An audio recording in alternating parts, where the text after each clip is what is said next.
Hello, everyone, and welcome to Time Capsule here on the Games Done Quick Twitch channel, the show where we travel back in time to your favorite years in gaming and speedrun our way through popular or influential games released in a particular year.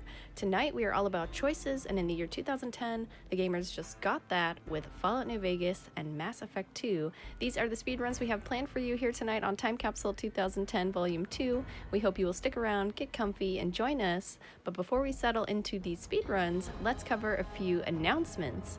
First of all, information on all of our hotfix shows is available at gamesdonequick.com/hotfix. From there, you can find out more info about submitting your runs to any of our shows.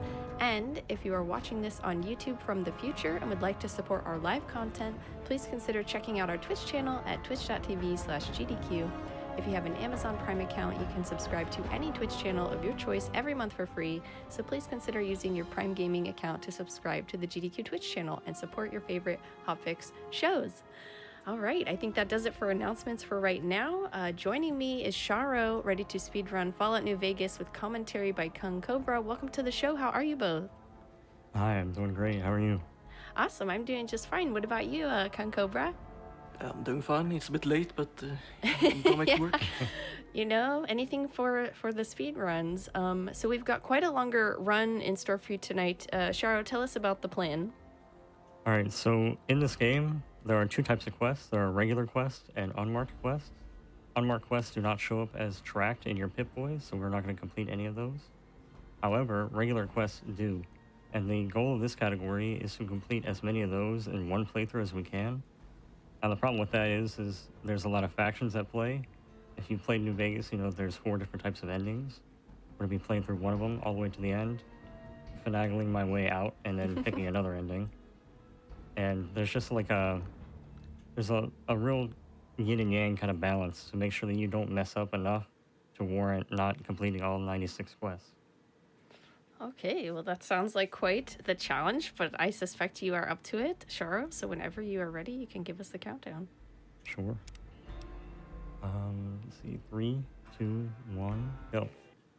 Good luck. Thank you.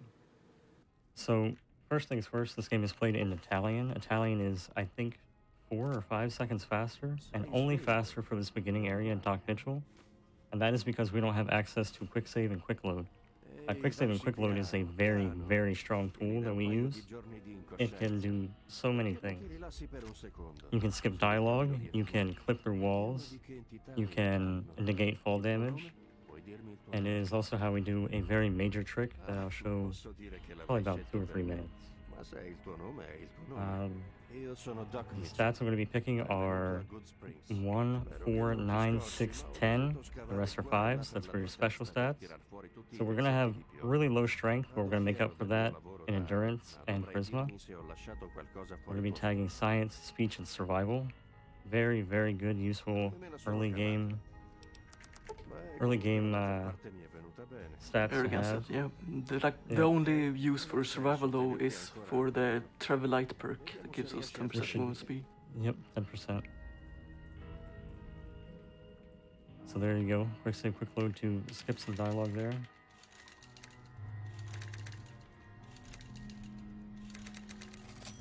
And again, quick save, quick load, which is very powerful. Skips a lot of dialogue throughout the game. Yeah, and menuing will mostly be done like with double mashing enter and the mouse. Makes the text boxes fly through faster than normally. So if you ever hear me mashing a little bit, my apologies. And now we take Doc Mitchell's very difficult test. We also pick up Good Natured, which is going to give us a nice bonus to the stats that are non-combat. Yeah, since we're playing on very easy, we don't really need the combat stats. Everything just melts with our grenade launcher.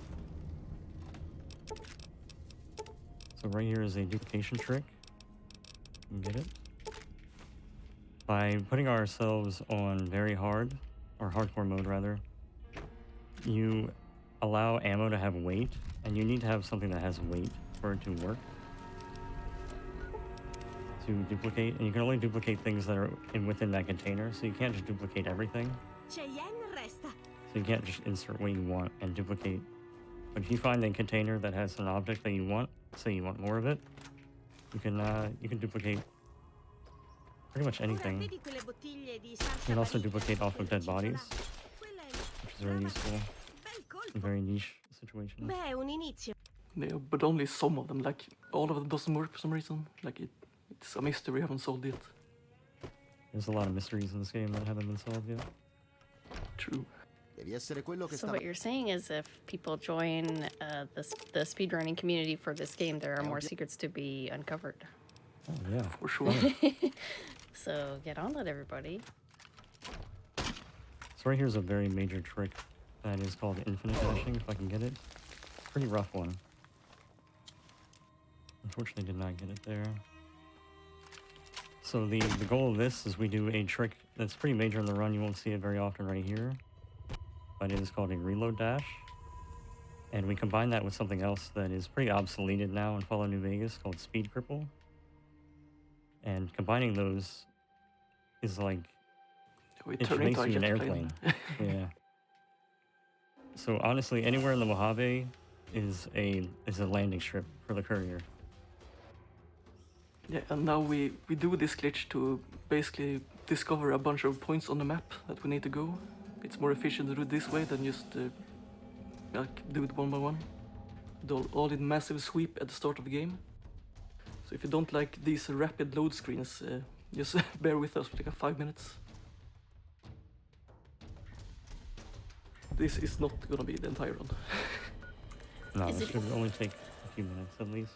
Is it tough to remember like the pathing, or is it like pretty forgiving? Well, you have to.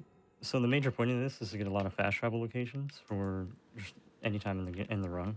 Okay, so There's you're a lot not of at very risk. specific ones that we're trying to get. Okay. I'd say it's pretty risky because this strat is very, very finicky and can be pretty unforgiving. Yeah, I'd say you're past the hardest part of the infrared dash now, at least. Because the Red Rock Canyon, the canyon we all went through like earlier, there's a lot of rocks, and if you clip into a rock, it's like game over. You can't get it's out. almost impossible to clip out. So you gotta be a little bit careful. Yeah, but the more you play, the more better you get at knowing when and when you shouldn't take quick save and quick loads to keep the infinite dash going. Yeah, a good quirk of this glitch is that it blasts through fast travels for some reason. So we can get a point and fast travel to another point at faster if you're on the ground. Yeah, the trick is, keep in mind this whole time that I'm doing this trick, I'm holding W. So you have to hold W to keep it, like, initiated, I guess. Anytime that you drop W, you have a very large potential to just drop the entire trick. Oof. Another point I would like to mention is that movement speed is frame rate based. So normally we all cap our frame rate at 60 to have the same movement speed. But of course it works negatively when the frame rate goes down. So when we zoom across the entire map, like the game is gonna have trouble keeping it all loaded. So we drop frame rate and thus also slow down. So that crash here was actually beneficial to us because now the game is like refreshed and steady 60 again. So we're faster now. Yeah, and many places later in the run will also kind of hit me with that negative frame rate. I'll go lower and lower, making my movement speed lower. The major trick in the game that I'll use later is reload dashing again. That the shorter or the less frames you have for that, the shorter your reload dash will be. So it's really beneficial to reset the game every once in a while to get those frames back. Yeah, the downside of using a very old engine is. Yeah, I'm gonna go ahead and level up science and take whatever perk I can. The early perk right there doesn't really matter as much as the later ones.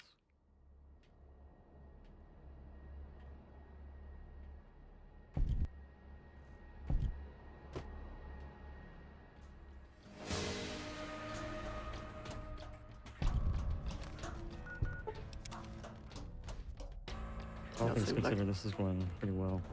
Yeah, we're like 75% done of this like plane ride. Yeah. So this is kind of like the main thing that you need to do to unlock like every single area. Are we going to need to see this again later in the run to unlock more points? Not in this category, no. Okay, We're cool. done now with infinite dashing this trick after this like sweep. Nice. I'm unfortunately a little too high here. I'm trying to drop it a little bit. Yeah, unfortunately the discovery locations don't like travel infinitely upwards. They have like a sphere you need to hit. So can't be too high and not too low either, because then we just hit walls. And we steadily lose height during the entire like flight. So unless we like bump into a rock on the ground, we're gonna steadily lose height all the time.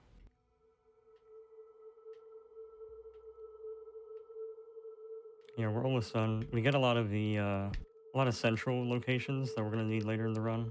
That gas station's pretty good. Crimson Caravan, you just see me got. That's a very key location.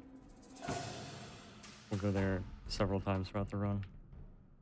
Yeah, I'd say the Thorn is also a very key location. Oh yeah, absolutely. You have to go there. One of the most handful of longest times. quests in the game is Bleed Me Dry. It's like a breadcrumb quest where you can't get stages early. You can sequence break it, so you need to get like every stage of it. Oh, second crash. That's not very beneficial, but it doesn't lose much time either. Since we keep the infinite dash through saves, like a crash isn't a big deal. It's mostly an annoyance. My game crashed, so I reset my location for my inventory. It's alright though. The geckos are taking a long way. I come back. But yeah, now we've swept the entire wasteland. It's time to do the tutorial. A lot of the early game run is just a lot of setup for completing a lot of later game quests pretty quickly. Yeah, we'll be at like 20 quests for 75% of the run, and like last part is turning everything in. You also see me quick save and quick load during combat. That for some weapons in the game, quick save and quick loading will actually put all of these shots back in your gun. Yeah, I think it's Doesn't work for every one-shot gun, magazine guns, because like the gun is empty on your QSQL, which is short for quick save and quick load. The entire clip is like reset.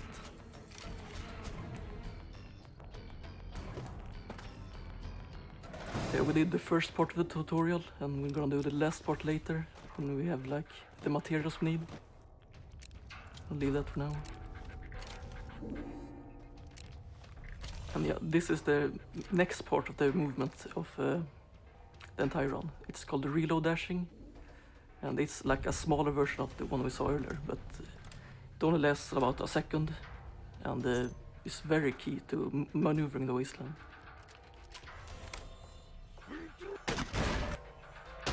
Here we do murdering. Most quests finish fastest by killing the NPC key to the quest. So instead of like doing it peacefully, most of the time we're just gonna kill them off for the quest count. And crazy, the quest with Tabitha is very good to do early game, because it gives 1k XP. So we get a few free levels early in the game. Yeah, which comes in handy because here a little bit ahead, there's going to be a time where I get a level up at the very perfect time when I need to lockpick a crate. And all the level ups in the early game are just set up really nice. Albeit a little wonky in the later ones because you have to split up mashing through the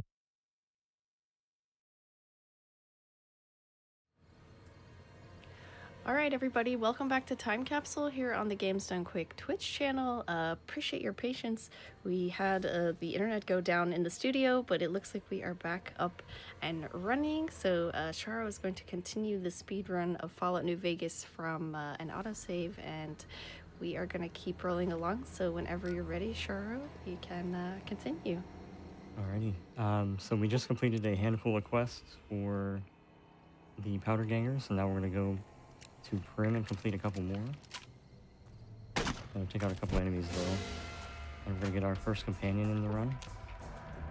Yeah, and it's also like the main companion, because his quest is time locked. So you need to have him with you for like, I don't know, at least 2 weeks in game time. And that would be Eddie. I prefer to call him ED. Blasphemer.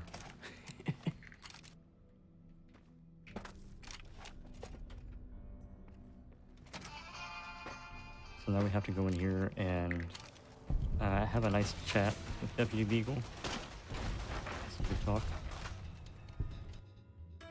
Yeah, and luckily you got the steam pack spawn in Doc Mitchell's house. You don't need to look for them anymore. 'Cause if you didn't get spawn early in the game in Doc Mitchell's house, you would have to like look at other boxes and pray for a steam pack spawn to dupe.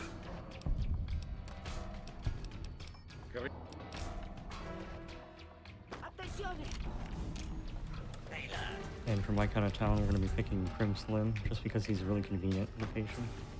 You don't have to do anything else to complete that quest.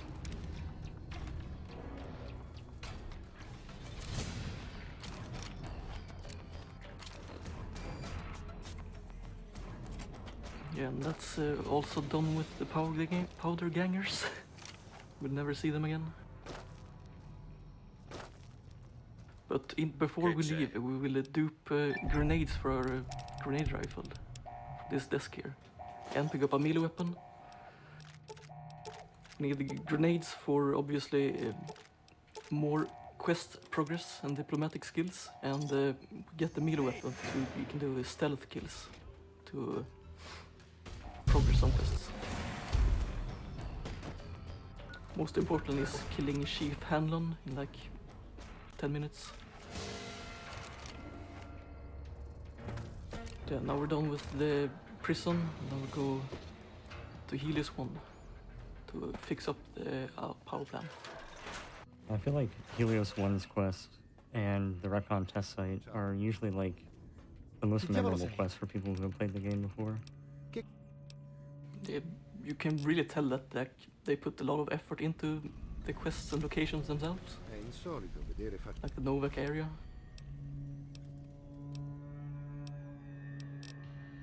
So hopefully Eddie will talk to me. Probably gonna have to wait a little bit, yeah. Yeah. Edie's triggers are very peculiar. The triggers are tied to certain speech options from certain NPCs.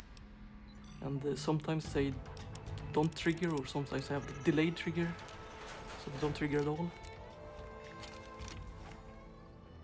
That's one of 3 times we'll have to have him trigger dialogue with me.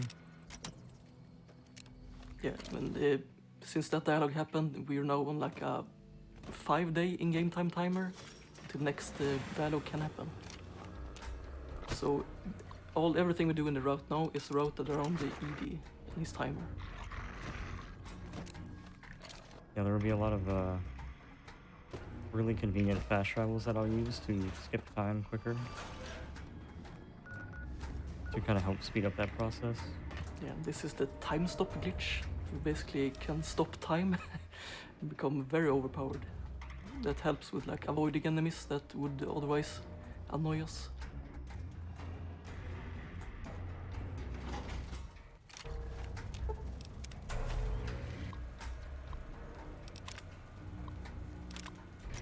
And we don't actually help anyone with the power plant. We used to power our super weapon called Archimedes 2.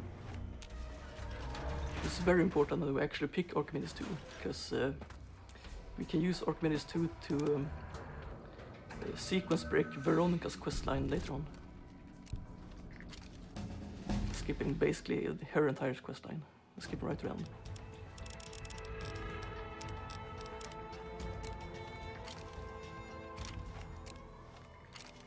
I forget how much does our perks matter from now on.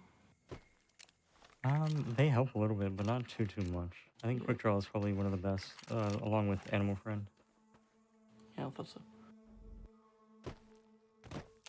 Oh, actually, since we changed the level ups, we use Tag to get a lockpick. So that way we can pump more points into Explosive for more damage. Now we go to Camp Forlorn Hope and pick up the quest around here. And time stop here is useful because we're still in combat with the Legion spawn from earlier when we picked up the shipment.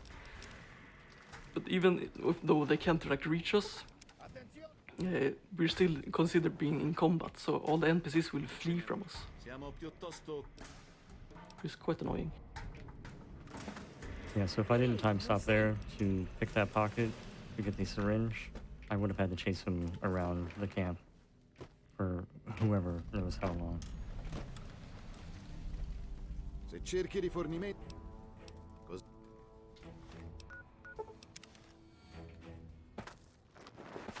Yeah. It's a little bit of back and forth in the camp. Get some quests going.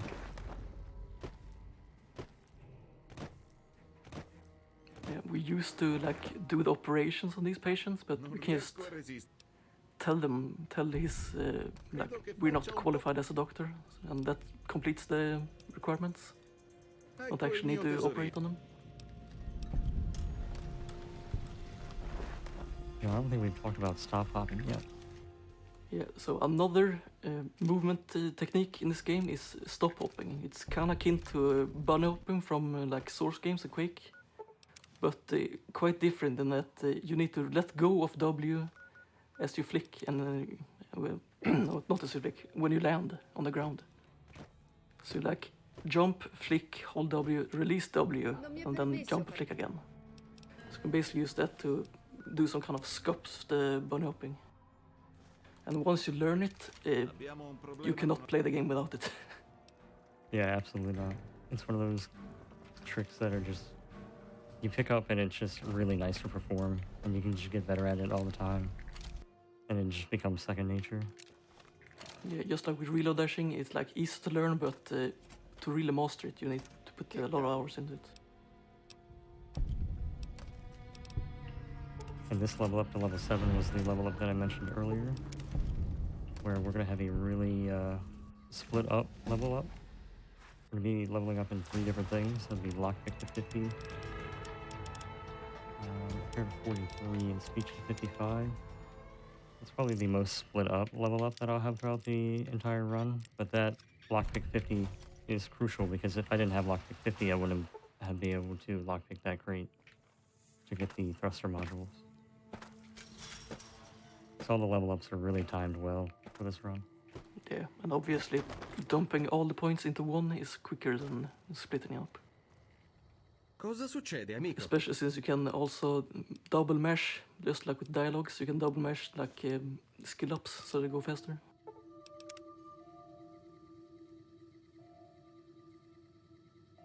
We talked to many Vargas to hit some triggers for Boone's quest down the line. And wait until night for Boone to actually show up. Mia moglie. Now we're going to do Boone's quest. He gives us a hat, and he wants us to put the hat on somebody who sold his wife into slavery, unfortunately, and that hat is to signify who he needs to get justice for. Yeah, and unluckily for Cliff Briscoe here, he just happened to be the closest one. Yeah, he's definitely not the one that did that. Poor Cliff Briscoe was innocent.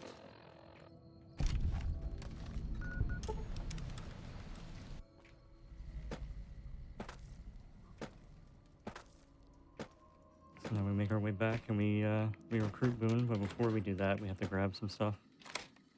Specifically, we need rocket souvenirs, and we need some scrap metal. We need rocket souvenirs for Basta, quindi. quest of the Recon test site. We need the scrap metal for Boomer reputation. Yeah, and even though we only need 3 rocket souvenirs, it's quicker to just loot all in the box than pick 3 up. So we get 49 of them.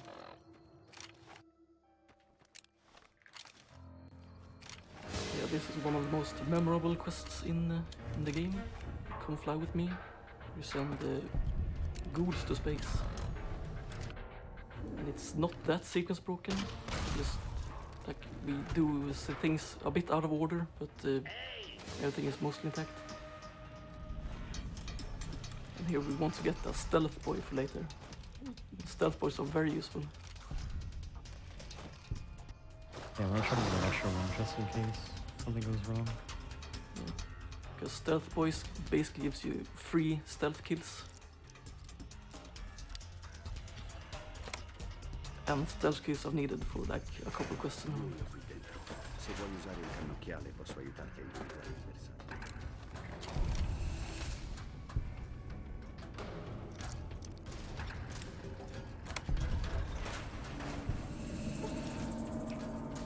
So instead of making my way up and talking to Jason Bright, it's actually quicker to come down here and interact with this computer and get the shipment information for where the stealth boys are and turn that into the Nightkin rather than going through and talking to Jason Bright, getting the quest updates and whatnot.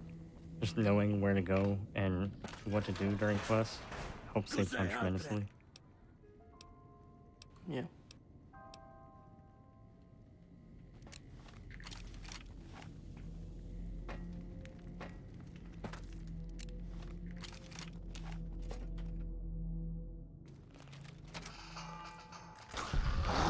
Before we can tell it again, this category is max quests, so we basically try to complete the maximum amounts of quests we can do in one playthrough. The quests we actually count as complete are the ones that count as the counter in the Pip-Boy. They have a statistic called the quests completed, and we get that number as high as we can. That means that we won't complete some of unmarked quests that don't give counter to the counter. counter. Stuff like Lily's companion quest or role, stuff like that we won't do. But we'll do a bunch of other stuff. Other stuff like you wouldn't normally do in the in a normal gameplay. Because we glitch quite a few quests, so we can do them even though they're exclusive to each quest line, like each ending. It's also a really cool category because a lot of the quests that you may remember you completed, so many times throughout your playthroughs will be done in a completely different way you never thought possible in this playthrough. Yeah, some quests you may have never even seen. Because some quests are so small that or so obscure to find. Jason dice che deve... Can I ask how you would compare a run like this to, the regular, any percent version in terms of just going through it with various strategies and story and stuff? Do you have the same ending or? In this category, we do 3 endings in the same run, basically. Oh, okay. Oh, wow, that's exciting, actually. Yeah, and in the end percent, we do 1, obviously. Because we do the fastest one where you do the minimum amount possible. Okay. And so you seen me just a minute ago, or just a second ago rather, go in third person and kind of contort my camera a little bit. So you can actually put your character's face into a wall and interact with objects. We call it third person interaction. You can interact with anything from objects you can pick up, bodies to loot, people to talk to, anything like that. So it's very useful for a lot of the out of bounds sections. Yeah, you can't fast travel away from this location until you enter and exit the door again. It's quite weird, but that's how the trigger's set up.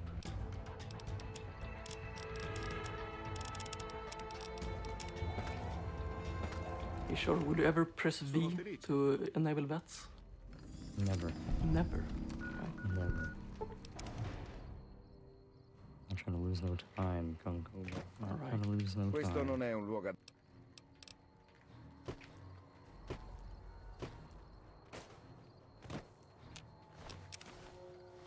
Yeah, we get these reports and talk to the radio guys for the return to sender quest. Yeah, they're spread all around the wasteland. Yeah. There's like 7 bases, 6 or 7, something like that. Normally you'd like go enable the radio and then do a second trip to all the camps again to like get the reports, but you can just pickpocket the reports from all the rangers.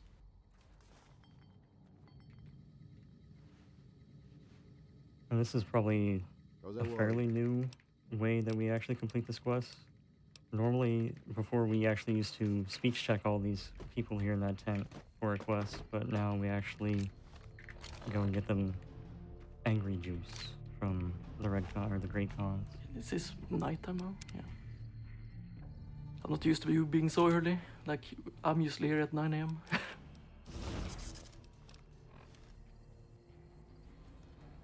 I didn't find my melee weapon. Yeah, this is one of the times where a stealth boy and stealth kills come in handy.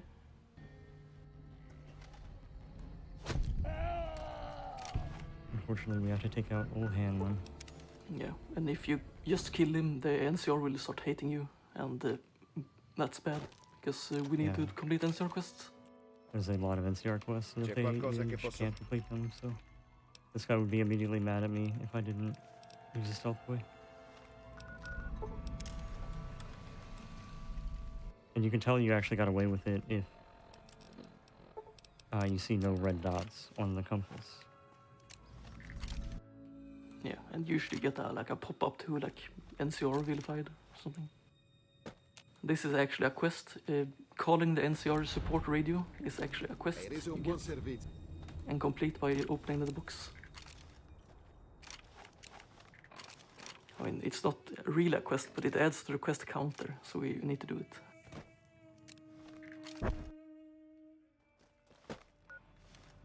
Here's another time where time stop is really handy. You can stop the artillery barrage from actually happening if you stop the time.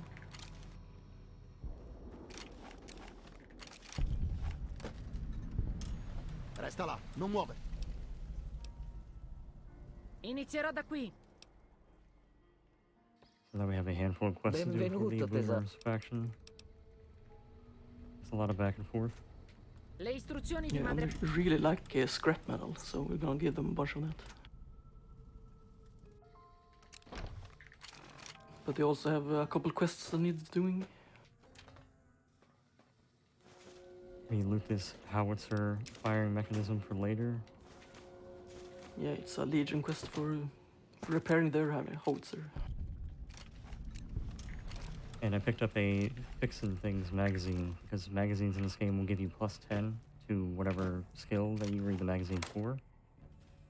So in that case, that would be for my repair skill, which again is set up perfectly, so that way we have just enough to repair the silos above. Yeah, unfortunately Without we having can't. to go back into this one. Yeah, unfortunately we can't route in a way so we can get enough repair. So we actually need the magazine. We just don't have enough skill points.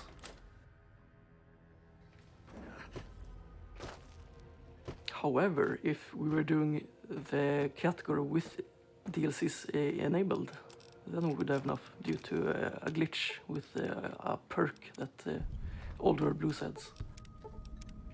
But this category is without DLCs, so we can't do that.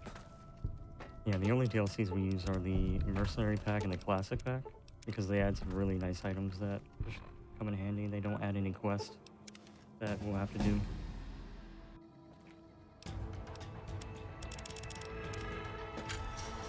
Because we added a major DLC, say like Honest Hearts, that would just add more quests to the quest counter to be completed. Yeah, of course. Vedo che la corrente è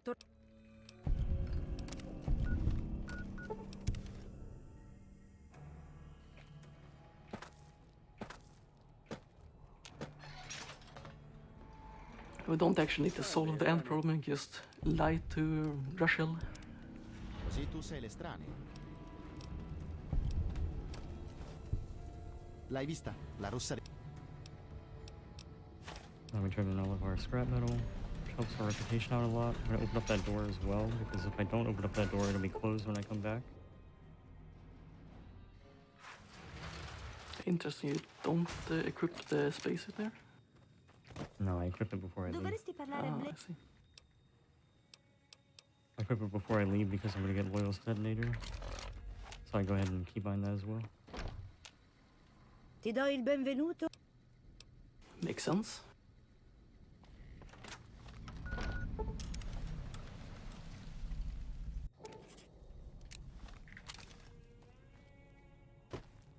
So I'll talk to Pearl, which is like the leader of the boomers.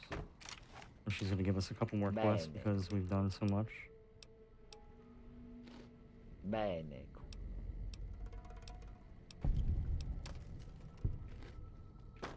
And the quest triggers are kind of bugged out because we still have like speech option that like we haven't helped everyone, even though like we have enough reputation. Pearl ha mandato...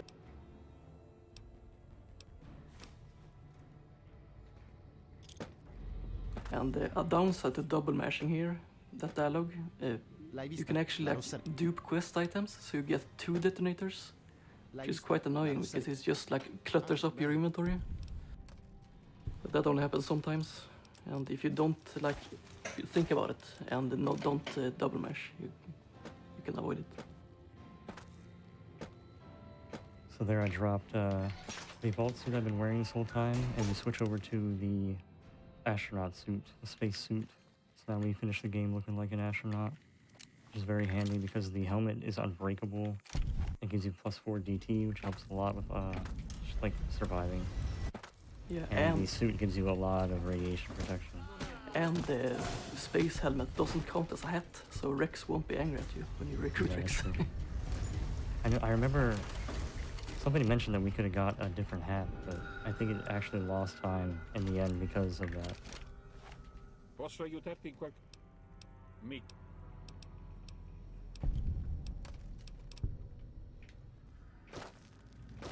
And we start Cosa Crandall's vuoi? quest, which is also one of the quests that we cannot sequence break. We need to do every Hai single sistemato stage qui? of it.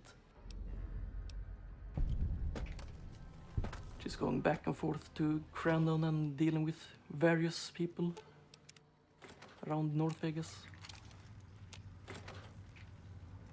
And these sewers are very confusing for new players. Il prossimo ratto che vedo me lo manda. Che cazzo ti guardi? Game's starting to chug a little bit.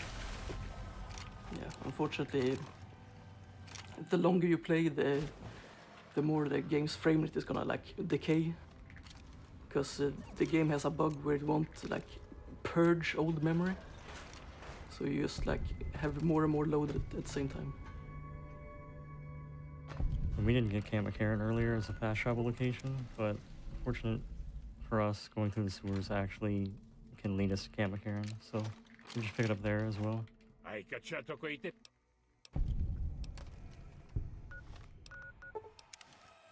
Now we start the longest quest in the game. No, we don't yet, actually. Sorry. I was a bit ahead of myself.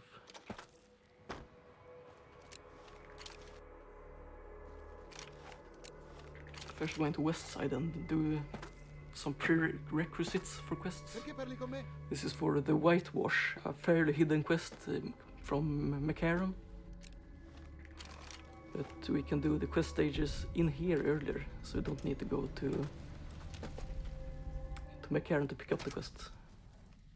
And we also do the Coyotes, which is a quest from Aerotech, which we picked up earlier.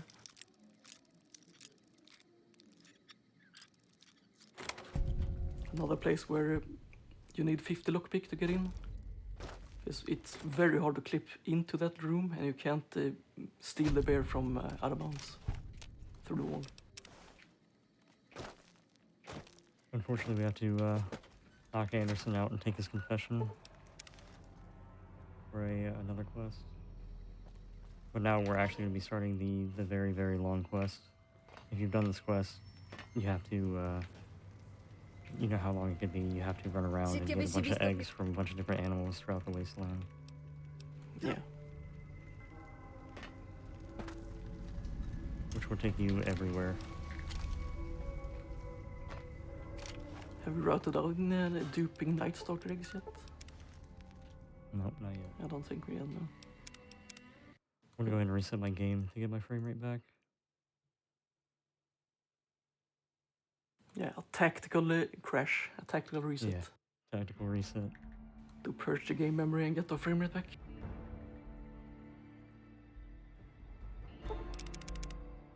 Now, Vault 22, if anybody remembers, is the vault that's kind of overgrown with like swamp people, like these like four-legged green people. Yeah, they're called and a spore bunch of carriers in the mantises. game. Spore carriers, that's right. But I'm sure you did not complete the quest like this when you played through it. Yeah, basically in vaults, walls doesn't exist.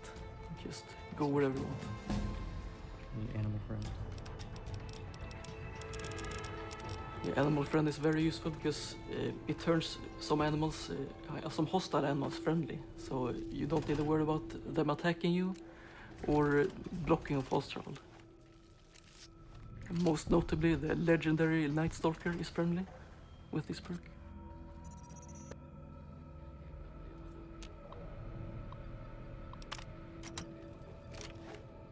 Yeah, we don't need to interact with anyone in this vault, not the ghoul or anyone else. And we can get the data before even talking to Hildern at McCarran. So we just turn the quest right back in when we meet him for the first time. And we need to pick up eggs from Vault 22 anyway, so it's not like a detour or anything. Hai scoperto cos'è successo?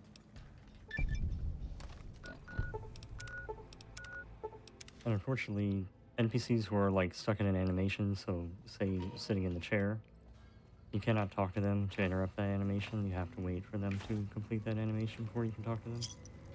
Yeah, which is also why you mostly want it to be daytime, because if an NPC is sleeping, you will need to wait like 4 or 5 seconds for them to get up. It's also very nice to know like NPC, bedtimes and where they sleep in case you're off cycle at all. And I mean, you could be off cycle by a half hour in game and just be behind because you have to go somewhere that you otherwise wouldn't have to.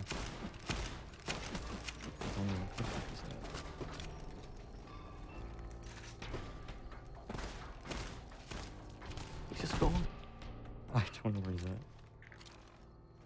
He usually stands in the middle here with his flamethrower, but he seems to be out hiding.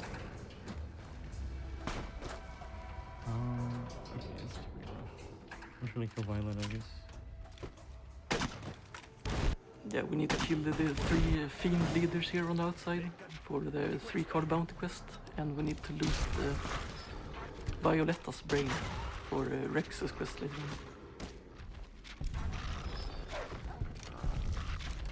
I'm not sure how to fix this.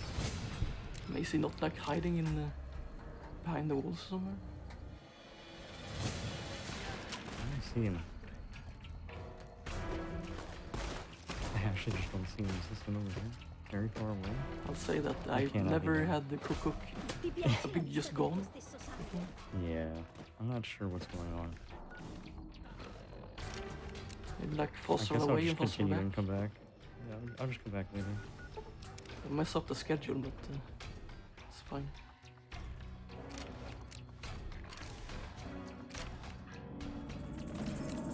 And then we head to Red Rock Canyon and pick up the conquests. Cosa vuoi?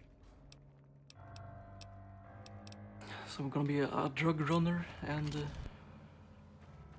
help out a poet.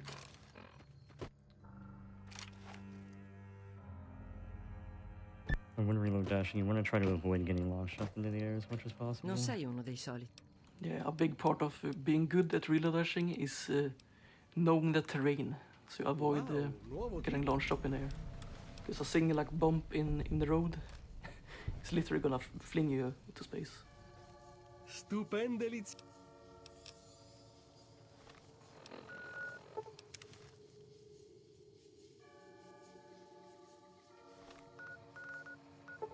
And that foster there is to waste in-game time for Edie's quest. It also puts both Regis and Papa here, which is Yeah. very, very good. No. Otherwise, NPC I'd have money. to just wait in game. Ho Takes sentito even che longer. Yeah, it's actually faster to fast travel back and forth if you have a load remover than just sit in the wait screen.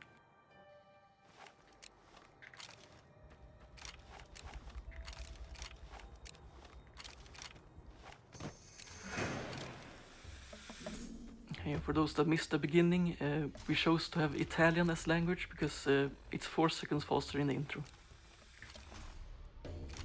So now we're playing a literal spaghetti western. Yeah, it's the go-to YouTube channel. Basta così.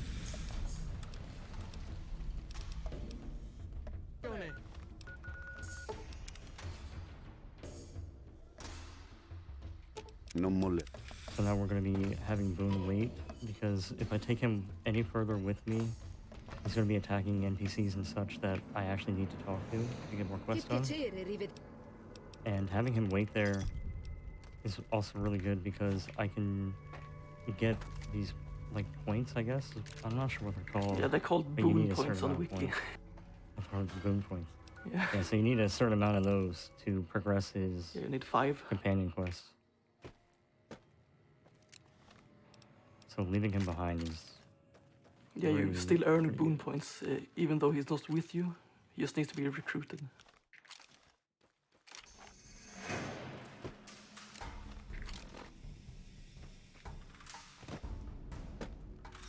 And in the past, fire geckos was the greatest fear of speedrunners because they usually go for the legs.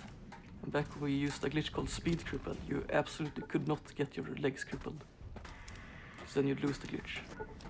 But now they're pretty much a joke because we can just stop time and go around them.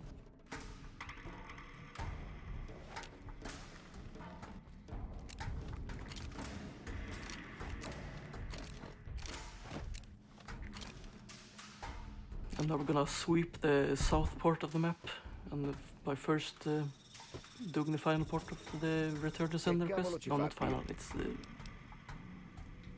penultimate, I guess. And then down to Cottonwood Cove, where the Legion is camped out. And so Boone, because he's part of the NCR faction, he's pretty much kill on sight for any nearby Caesar's Legion member. So bringing him here would be a death sentence. Ave, sei venuto? Yeah, and here we free some slaves, and then leave. And now we free Anders for the conquest we picked up like 5 minutes ago. And then go to Searchlight to kill at least 10 ghouls, because we need the irradiated dog tags. And since these are a quest item, we can actually not dupe them, so we need to actually like kill all 10 of them. Which is quite unfortunate, because duping would save a bunch of time.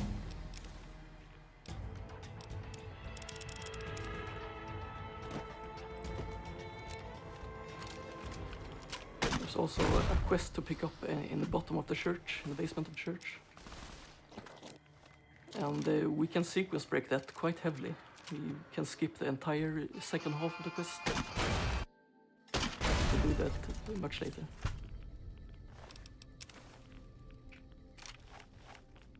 We'll just pick it up for now.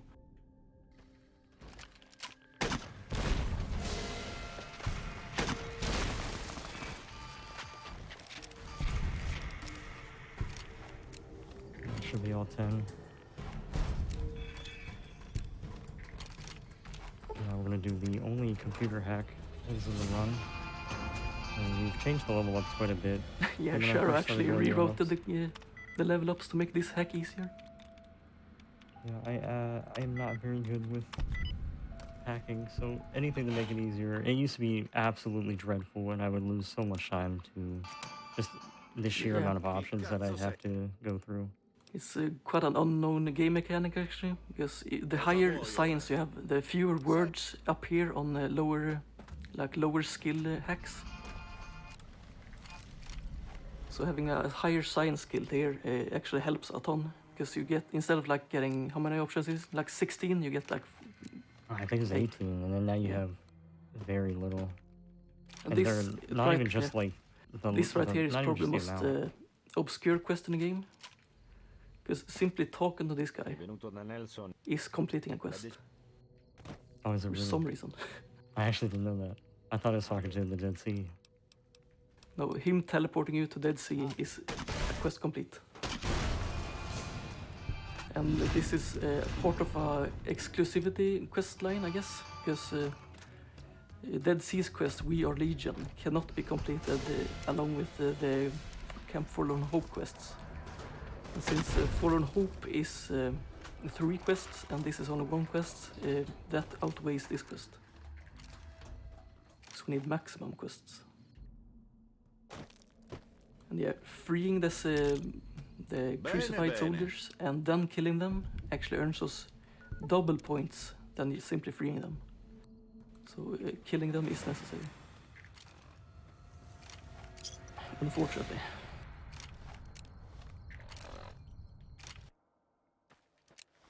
Pick up 2 C4 because we're gonna need 3 to blow up a vault later in the run.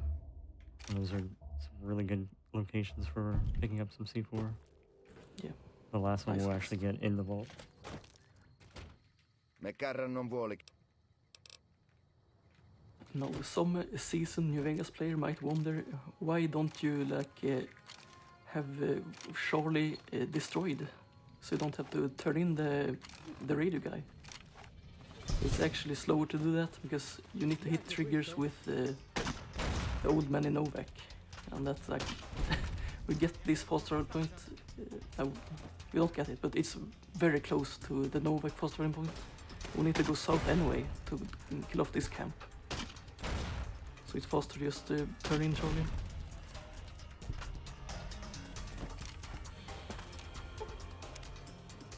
And so I hid behind that tent so that way I could try to lure the enemies over there. That way I wouldn't blow up those 2 captives. If I blow up those guys, I lose points. And we need all the boon points we can get. Dannazione.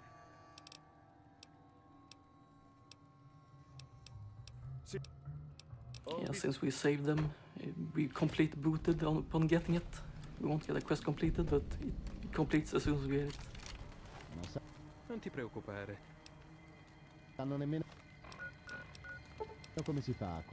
And if you notice, Boxcars was wearing a very interesting outfit. And you might have been wondering, well, my Boxcars didn't look like that. I think he's one of the very few NPCs in the game that has a different outfit when you meet him. The first time you meet him. Yeah, his outfit is randomized because he has like Come sta il mio? a powder ganger level list outfit, which can be like 4 different outfits. One of the only other kinds of level list things like that is NCR. You know, the NCR guy that comes up to talk to you on the strip. His hat is randomized. Stupende liz. We'll see later on which hat he has.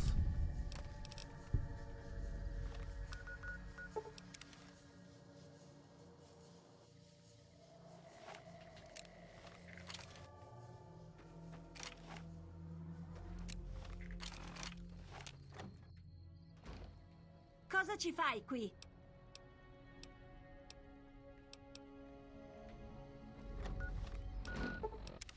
And now we go ahead and get Boone back Ti copro. and progress this quest a L'eutanasia è little roba bit. per Yeah, somehow we know you. Sì. We killed off the NCR soldiers, even though he wasn't there. Andrò a fare una puntata al detoro. Che piacere rivedere.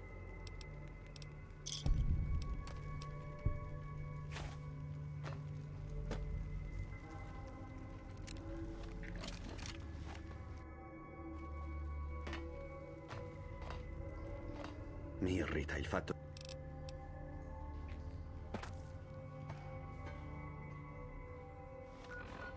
Okay, it's time to see if Cook is gonna come out of hiding or not. Hopefully. Pensavi di poterti I thought I had plenty of saves backed up. in case something would have went wrong. I do not see. I wonder where it went actually. Like, this shouldn't happen ever. Yeah, I'm not sure. So I'm just gonna go ahead and do the run like normal, and I'll just load a save whenever I get to a spot where it would be identical. It's unfortunate that things happen like that. It's usually just a reset for me. Seems really finicky, just random things can seemingly happen. Yeah, when you're good at the game and the speedrun, the thing that kills your run is most likely the game itself, not your techniques or anything. I'm just wondering where he went. I imagine he just may have just clipped to the ground. Oh, okay. Yeah, because you shouldn't have like a sleeping schedule. Yeah.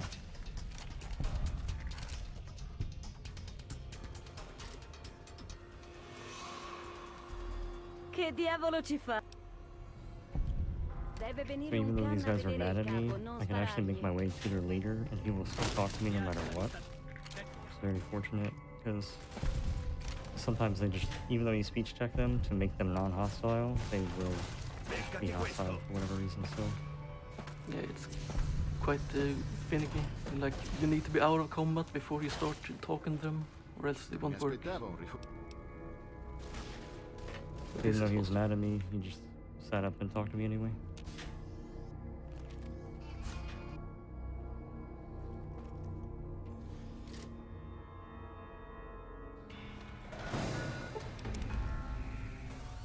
Yeah, now we do the eastern part of the map, which thankfully is not that much.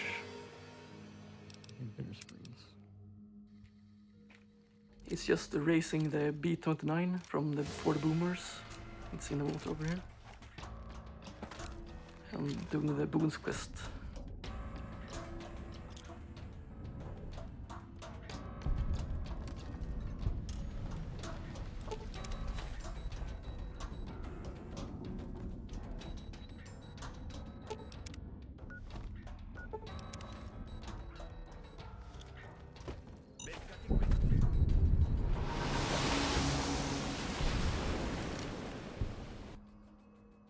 I'll go ahead and quick load a few times here. There's also a bug that can happen where even though you see it come out of the water, it just still reads that it didn't. Oh, I don't think So I've at ever least had that's that. one thing. Yeah, it's just one thing that I've known about that I can actually make sure it doesn't go wrong. Yeah, Boon is a well-known quest that is known for messing up. Especially for new players who like forget one trigger and then their entire run is dead here. Se sei qui per vendere... Beh...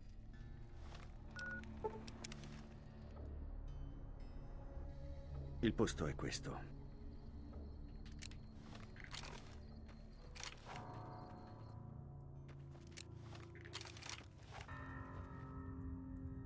Go here and wait until nighttime.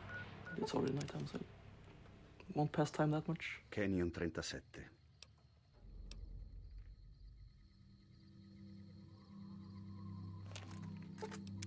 C'è qualcosa che non va. This is the final part of Boon's quest, where we basically go and kill 3 waves of Legion soldiers. Thankfully, we have a grenade launcher to do that, because grenade launcher AoE is very good. You don't need to aim or anything, just spray and pray.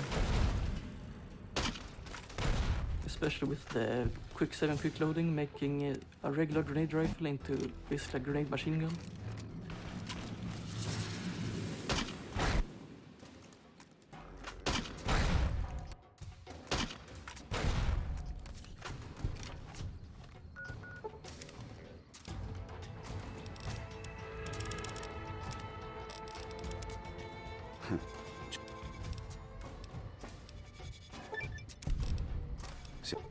And now that we're done with Boone, we'll go ahead and send him on his way. We completed his quest, so that's all we needed him for. Sleeping in a bed for 1 hour will actually repair your limbs for whatever reason, so if they're ever crippled or anything, just sleep in a bed for 1 hour. I think it's actually just 1 hour too. If you oversleep that, Sono mesi che mando. I actually don't think it heals anything.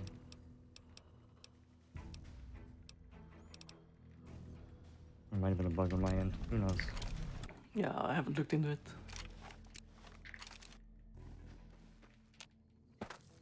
Also, dismissing Boone is going to help in the next cave that I go to, because there's a Great Khan, and he has negative. He's really hostile towards them. So it'd be shoot on sight if Boone was with me. But because he's not going to be with me, I can actually just, for once, diplomatically talk to them and speech check them. Instead of, Yeah, one of the few cases where talking is actually better than killing them.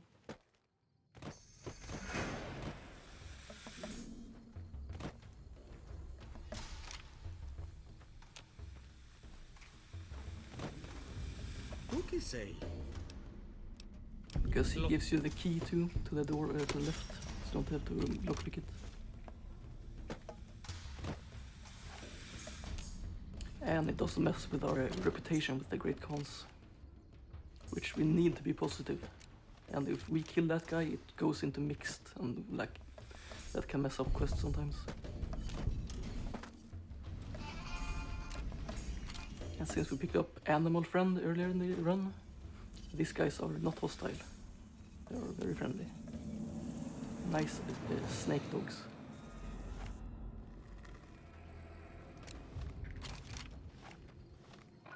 So we're going to do a bit of fast travel shenanigans, going back and forth, and this is again to kind of fast forward time and kind of progress Eddie's quest, so that way whenever I talk to the next NPC that he needs me to talk to, hopefully he'll be ready to talk to me as well.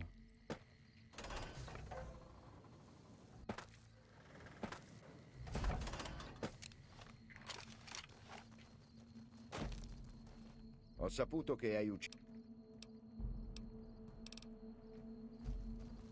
Non ti ho mai visto qui prima. Come posso We have to do a bit aiutarti? of talking here and like pick up a quest for the first recon, and we actually want to do that before turning in 3-head bounty, because after we turn in 3-head bounty, all the first recon are gonna go towards Camp Forlorn Hope. Makes it quite difficult to catch up to them sometimes. Siamo tutti colpiti dalla... Go to Colonel Shu about 2 things. Talk to him about additional support for Bitter Springs and to pick up the monorail bombing quest. Piacere di conoscerti. And don't worry, we will disarm the bomb, so we can take the monorail to the strip later on. Qui ti si nota tantissimo. And here's Boyd with the whitewash quest. We never picked it up from her, but we can just pick it up now and then turn it in after we wait a bit for the quest triggers to catch up. Sei già di ritorno. That's the whitewash done. Pick it up and turn it in. We need And so to wait. for the monorail quest, it has to be midnight before we can actually go and kind of progress that quest. Yeah, you do not wait inside the terminal and not outside, because then Curtis catches you and just turns back. So eavesdropping is something that we should have been doing here. But if we quick save and quick load, we don't have to listen to the full conversation. We just kind of skip it about and hurry it up. Which again, quick save, quick load is just such a very powerful mechanic in the game. Yeah, and it's also one of the main reasons most runs, almost all runs, are done on PC and not consoles. Because consoles doesn't have quick save and quick load. And instead of going inside and wrapping all the way around, we can just get a launch off that piece of rubble and defuse the bomb for the monorail. Guarda chi c'è. So we turn in Curtis, and now we gotta hope that Eddie cooperates. This quest again is very, very finicky. Sometimes he might not talk to you whenever he should. È un piacere incontrarti. Yeah, these triggers are a mess honestly.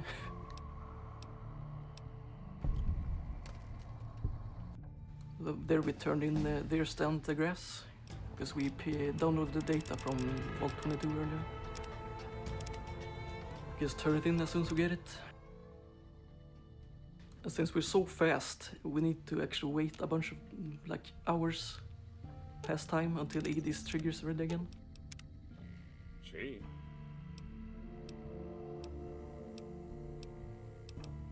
And hopefully he will trigger his second dialogue now. Scaricamento completo. Very good. That doesn't go that well in an actual run, so. I think a lot of my PBs actually have just lost minutes there. Just from him not talking to you. Yeah, and here we take the tram to the strip. One of the most useful shortcuts in the game actually. Because you don't even need to be friend with NCR to take this shortcut. It's just free entry to the strip. Salve. Se non ti dispiace. Now instead of actually doing the feeble will quest, we can use our high speed skill to just talk Walter down. Completes the quest. Chiedo scusa. Now we do another big quest called Beyond the Beef. Ti chiedo perdono, But we do it kind of quickly actually. We just rescue the son, Hex son, of the freezer, and that's it. Don't need to do anything else. Back in the day, we used to sacrifice Boone, but we rerouted put Boone in there. Because you can choose to sacrifice one of your human companions to the what do you call them, White Gloves. But we figure out that it's faster to just sneak into the freezer and rescue him.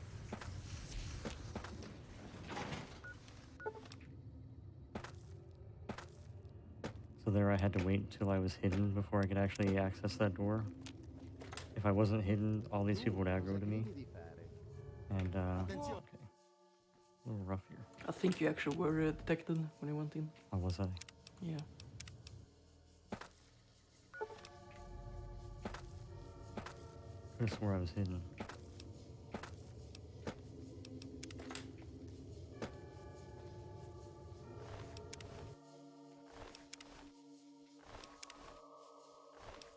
Yeah, you don't want to kill anyone in here because that sets your reputation to like vilified. That's bad. Yes. Il mio papà vi ucciderà tu. I hope he does not get killed. Torna qui con la nostra cena. Yeah, this quest is kind of scuffed now because he wasn't hidden when he picked the first door. Hopefully it was solved okay.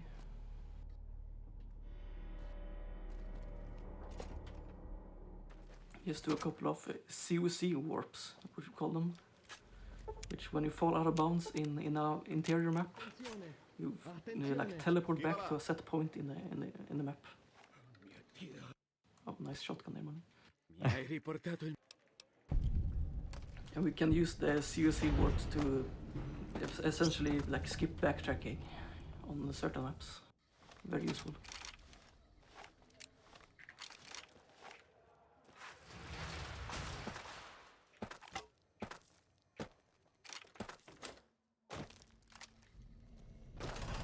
And here again the scheduling comes into help, like into fruition, because you need to be after 8 AM in this vault. Or else Carlitos won't talk to you.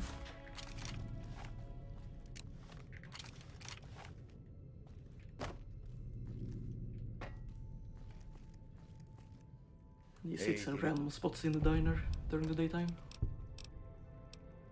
So you ask him about the Joanna quest it's called Bye Bye Love.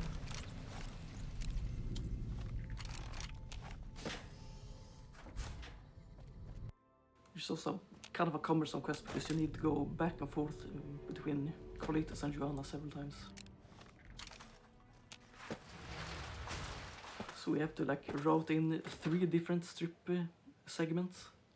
Hey, to, like, pick pick up quests and go away and do other quests and then come back and do other Hey. quests. It's a bit back and forth. Now we're about to end the first act of the game. That's by killing Benny, who shot you in the head at the start of the game. You get the platinum ship from him. And pick up the side quest from Tommy Torini called Talent Pool. Everybody's acting weird on the ship. I'm not sure what it is. I don't remember what acting like this. I feel like a lot of the NPCs are doing this today. Yeah. I think it's because you were hostile to the I really don't get it. Ultralux. Yeah, for this quest, you sequence break it. Normally we would have to gamble to get like the key to the Presidential Suite. It's not the Presidential Suite, the High Roller Suite. But you can just clip into the room and hit the trigger inside the door. Skip like 5 minutes of blackjack.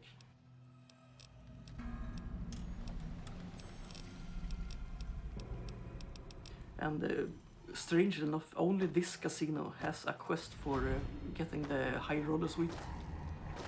Like both the Ultralux and the Gomorrah has like gambler suites, but none of them has a quest related to them. Only the top side. And another fact here that both the Top's courtyard and the Gomorrah courtyard is in the same like overworld area. So you can just take a shortcut from the Tops to the Gomorrah. That is part 1 faster and part 2 it lets us keep our weapons. So we can just dash around.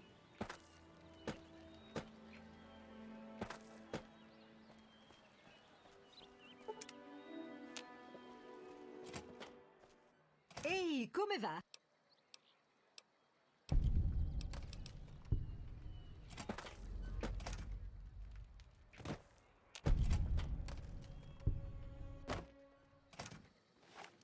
That's done for our first trip to the Gomorrah. We actually need to do like 3 trips to the Gomorrah total. Because there are lots of quests that he's doing, and you need to finish Bye Bye Love before the other quest. The more you know, no. How little we know. Ehi tu, Oh, he had no hat. That guy's hat can be randomized. He had no hat this one. Sembri nuovo. Straw hat. The old cowboy hat is the best one. It looks like a top hat. Oh yeah, is that the one that has the feather on it? Yes, that's the one. Sono felice del tuo ritorno. Yeah, that's it for trip 1 to the strip.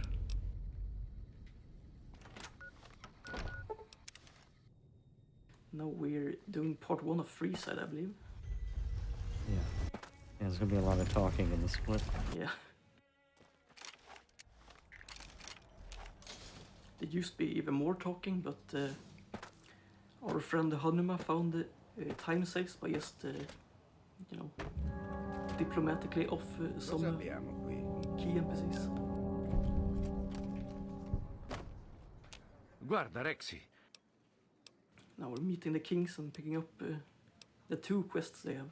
Hai G.I. scoperto Joe, qualcosa? G.I. Blues, and Nothing But a Hound Hai Dog. scoperto qualcosa? We're not going to recruit Rex just yet, because we need to finish Edie's quest first.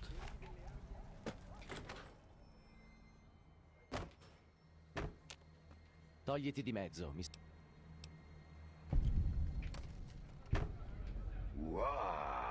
And now we're going to the Atomic Wrangler, and there's 3 quests in here. No, 4 actually. Ho sentito che Benny è... 1 for the Crimson Caravan, and 2 for the Atomic Wrangler itself, and 1 for Talent Pool. Ho sentito parlare.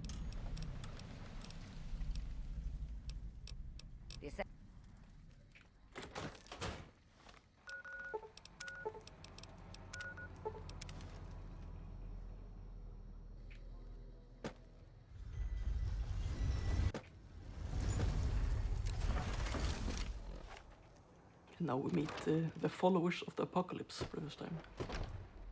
Buongiorno.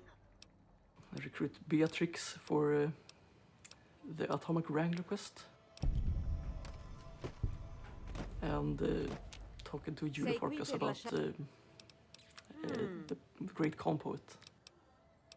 And helping drug addicts around Freeside. And by helping them, of course, I mean killing them. It's actually kind of a amusing dialogue when you return to her later on.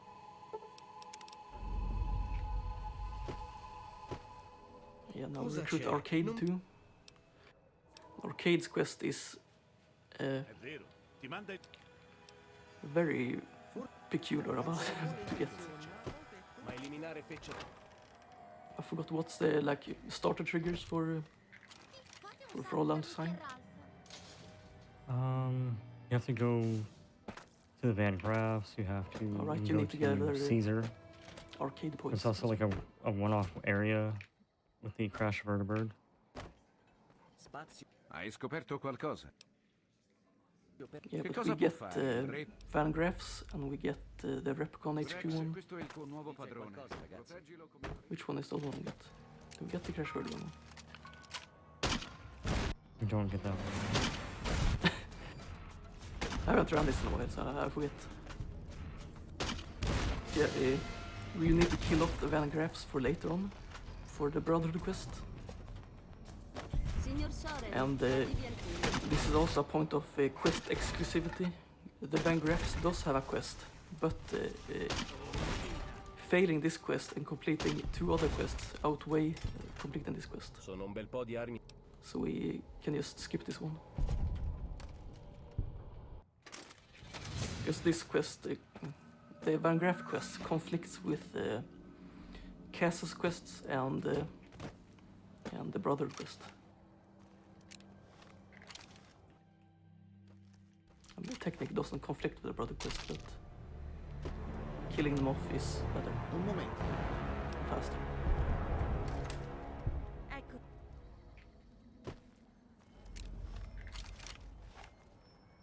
Now we're off to recruit a fan favorite character called Fisto.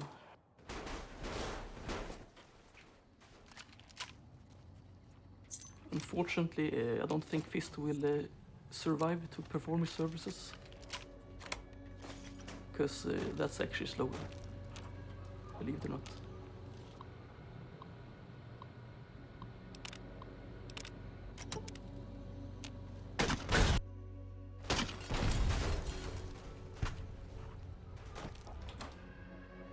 Unfortunate, but in the name of speed, we gotta do what we gotta do.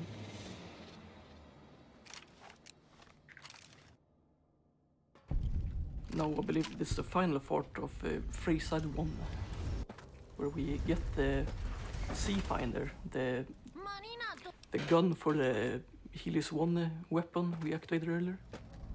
And getting this gun right now actually messes up a trigger for Veronica's questline later on, which allows us to skip basically the entire second half of a quest.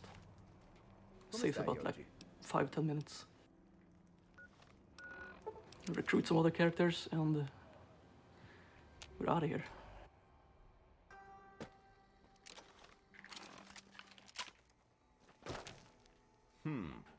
And this is the final part of the someone to I forget the quest name, but basically the quest we picked up from Crandom way earlier. We've done all the required stages. Now we're doing like the final parts. Che cosa stai guardando? Oh, I did. You can skip that guy's trigger, right? Well, whatever. I believe the game has crashed. Yeah. I mean, you did warn me about this before we started, so we were going to have a counter going to see how many crashes we could guess, but yeah. I don't know that I picked a number. When the game was due to a crash, to like refresh our frame rate anyway. Yeah. Is there a way to tell, like, when that happens, like when that time is ready? Does it just sort of feel more sluggish and you know? It's very noticeable when it's sluggish. Okay. Everything is like running it very sluggishly. Gotcha. Yeah, you also can't see it, but I'm running a FPS counter. So whenever I see that not be at around 60, I know when to reset the game. Oh, okay. That's very helpful then. Can I ask, Sharo, how long you've been running this game and just kind of what got you into speedrunning in general? I've been running this game since, I think it's 2014 or 2015. I don't know, speedrunning has always just been a thing, like, that I watch people do. I remember watching Cyclonic back in the day, Cosmo Wright, now Narcissa. I remember watching Trihex. All these people, all these really well-known names back in the day, just do runs all the time. And I don't know, one day I wanted to try it. This wasn't even the first game that I played. I actually was a slight equal speedrunner. Oh, okay. My whole speedrunning career, but A little bit different change of pace, but absolutely. it seems like you enjoy New Vegas. Yeah, it's been a good ride. And this game's great to just run. It has a lot to offer. Yeah, if you can get over frequent crashing, this game is great for speedrunning. Yeah. Yeah, all Fallout games have that kind of quirk, though. Yeah. It just adds to the charm of the run.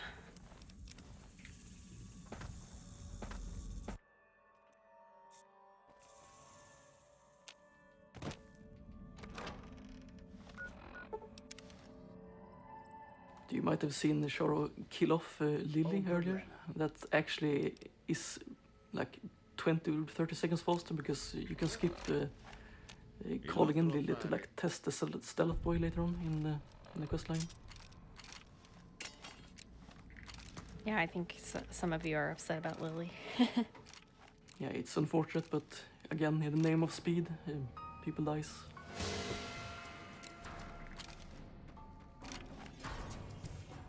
At least we don't kill my favorite companion, Raoul, so all's well that ends well, I suppose. Yeah, Raoul is just completely ignored. Forever in the solitary confinement.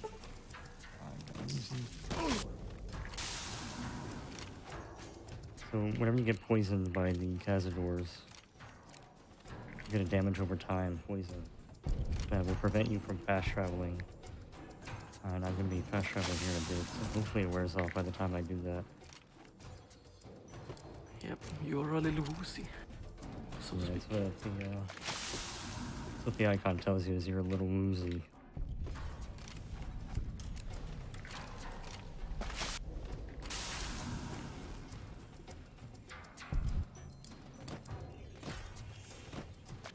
Sei qui per i soldi.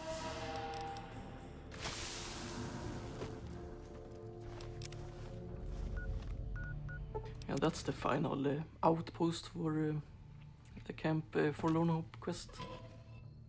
Return to Sunder.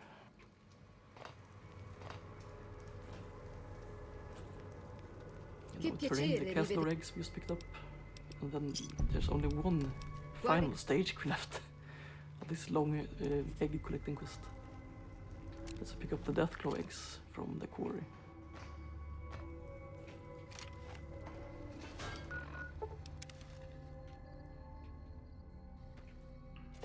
But we'll save doing that until we have other quests in the area.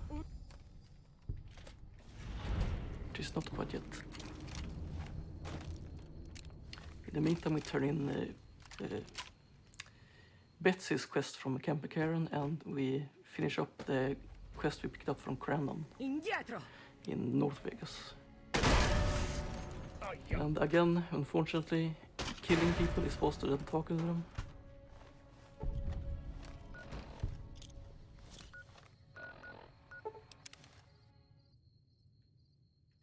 Yeah, I think this is one of the splits or segments of the run where we complete a massive amount of quests. Yeah, it's a big turn-in. Yeah, this Especially section for alone Ainsworth. is, I think it's 8 quests for this section, which is a lot in the grand scheme of things. I think somebody did the math one time and said that I think it's like you complete a quest a minute almost, but Hey, Guarda. Yeah, it's very late game heavy on the completion.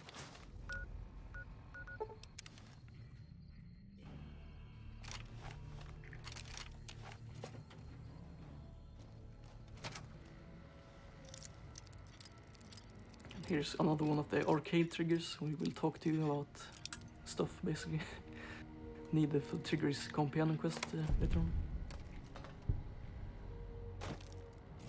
And we need to get to the top floor to get a holotape. Partly for triggering, not triggering yet, for continuing the brother quest later on, and partly for triggering Edie's final part of the quest line. We actually need to pick up that holotape, or else Edie won't trigger.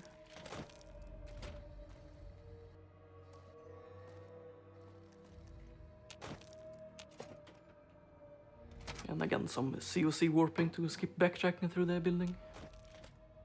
Because you can only fast travel from outdoors. You need to escape the building as fast as possible.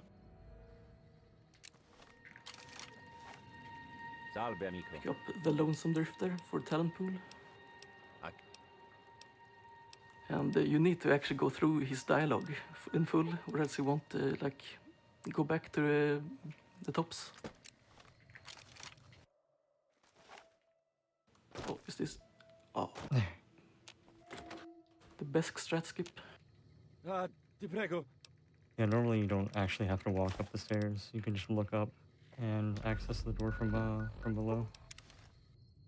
But I got a little launch there, so I just tried to extend that with a quick save, quick load.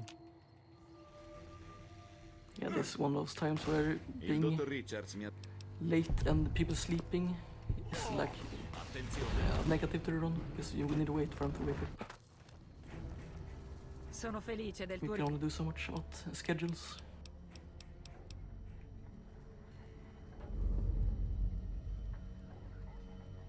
Sono felice del tuo That finishes Return to Sender. We're forever done with Camp Forlorn Hope. Now we're turning the Bitter Springs quests, and then we'll be done with Bitter Springs 2.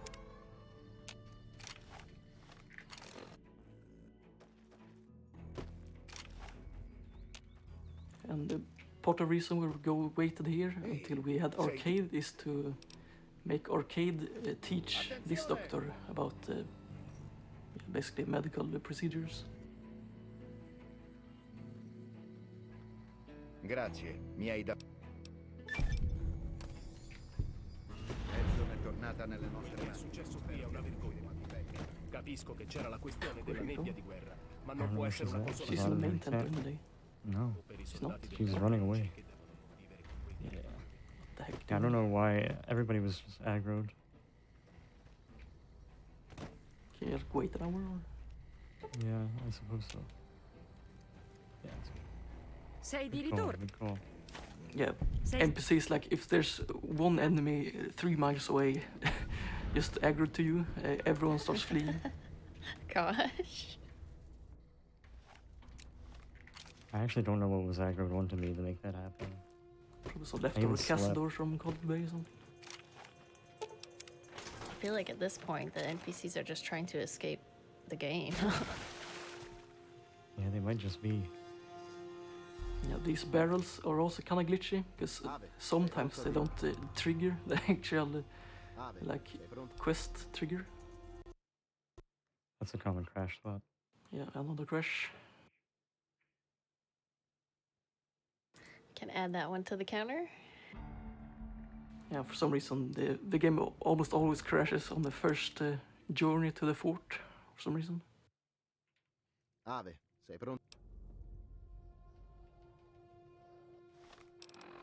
Aspetta. This is a neat little trick. You can pull up the Pip-Boy before the guard talks to you and drop your weapons.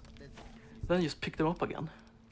So even though he disarmed you, you can just have your pistol with you in the teleport. Yeah, I did go ahead and talk to him though, because the return visit usually catches me. Yeah.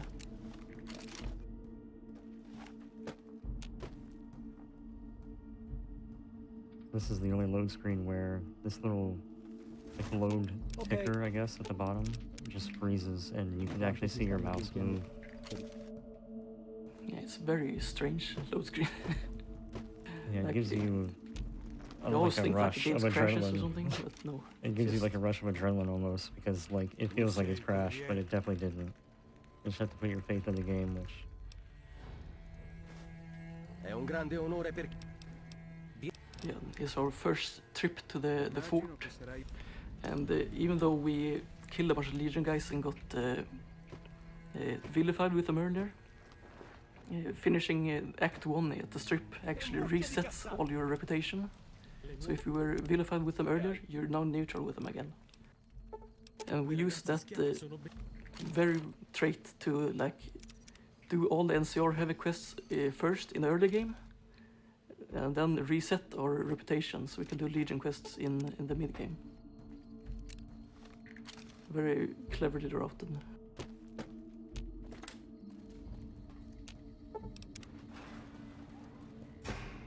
Yeah, if you just hold forward and left, you can skip that guard that's supposed to return your weapons. If you just hold movement keys, he will won't talk to you.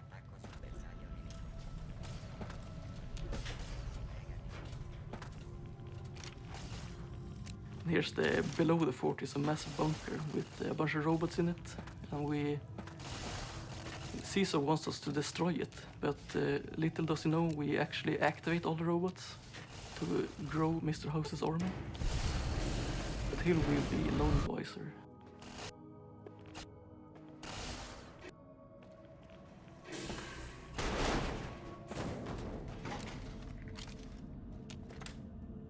That's it for fort visit number 1.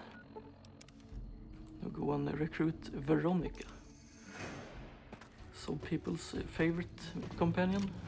Some people hate her, some people love her. But as I said earlier in the run, we have actually set up a giant sequence break for a quest. So we don't have to go around and gather points and stuff. When we go to the bunker, we can just complete her quest as soon as we meet the Elder. Which is very fast.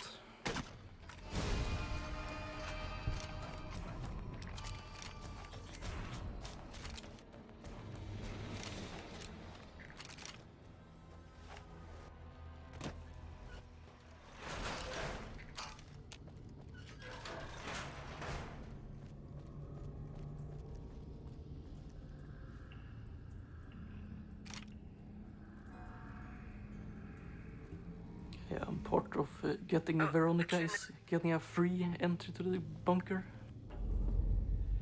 Should I interact with it, I believe, I guess? If it works. Sometimes the triggers bug out. Especially if Veronica is like aggro to an enemy outside. She won't do the correct dialogue. This is also one of the few dialogues you can't skip by quick save and quick loading. Because then she won't let you in. E vacci piano con la salsa di agave questa volta. Ti abbiamo dato una password, Veronica. È per il tuo bene. It's another part where Italian saves a slight amount of time. I have timed it, but it's definitely faster in English.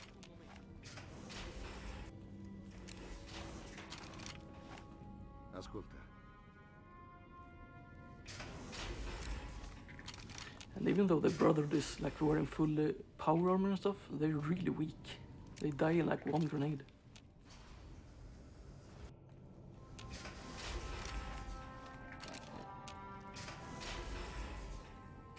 Well, here's we see if the sequence break worked.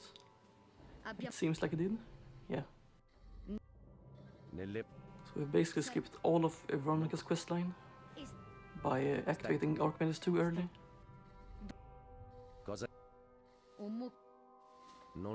And now he is just saving and loading to skip dialogue.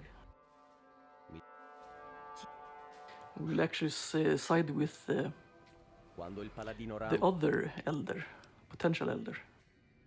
So we will dethrone McNamara, put Hardin on the throne. Because that will, 1, complete more quests, and 2, is faster. But the downside is that we need to do this mini game, and it can be quite annoying sometimes, especially if you fail it first time. But hopefully Char won't find the 3 viruses.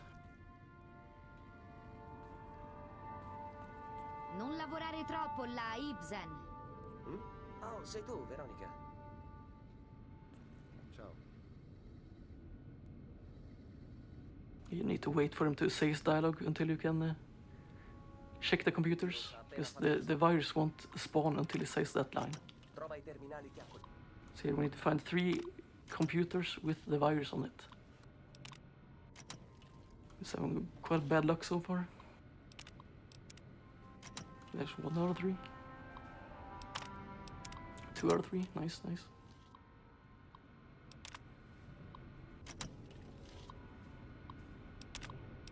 That's 3 out of 3, nice. L'abbiamo in pugno. You don't have to terminate either, funnily enough. You can actually just leave. Nice. Didn't know that. So you're doing this back to this old clip, huh? Yeah, it seemed to be working pretty well when I practiced. You know how it is. Yeah, but the things that work in practice never work in real runs. Yeah. It's a common theme with this game.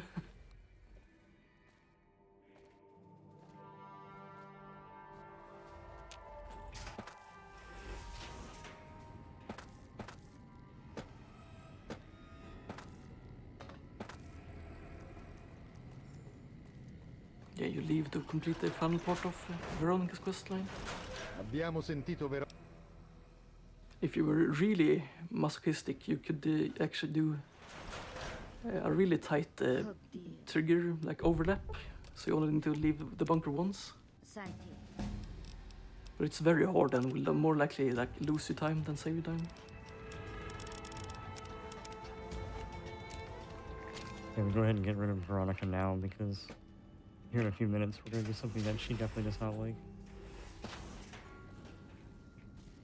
Boy, I sure hope the Brotherhood will survive that.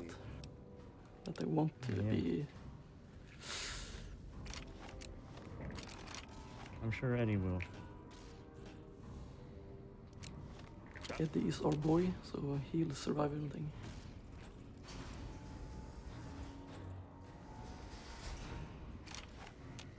Actually, I don't think Edie has a gender.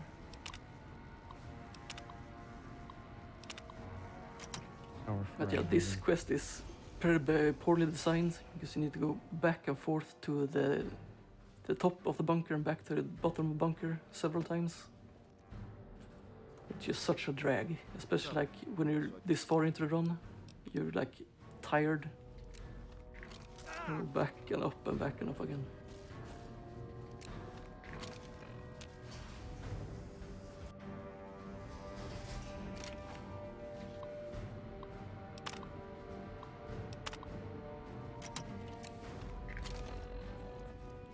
Yeah, now we're able to dethrone McNamara. But first we will get a couple of key cards. These key cards are useful for skipping a level 100 hack. Very hard hack. Now we do have the science to hack it, but it's just faster to do it this way. Oh damn, not first try. This is luck based, so either you get it or you don't. You can get the first try, you need to like reload a bunch of times. Bentornato, amico. Yes, we killed the Van Graffs earlier, so we don't need to do any more quests in this. Ecco. Now we're the newest Brotherhood member. What will we do as our first act of being a member? Well, we will make them repair our robot, of course. Tu che stai con quel robot? And then we port with Edie. He's the companion we keep the longest, but now he's gone.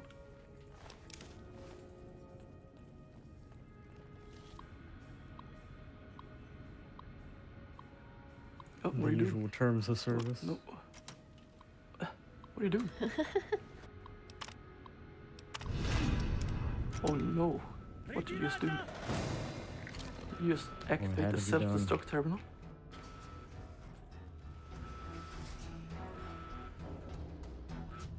Yeah, again, a common theme. Unfortunately, nobody survives in the name of speed.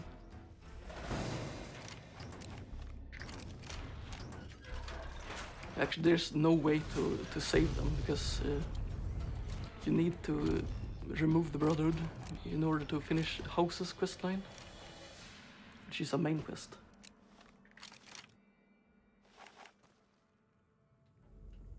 Fermati. Yeah, we're done with the Brotherhood, and the Brotherhood is done overall. I'll go to slow one for a short spell to do a great conquest for Melissa at the quarry.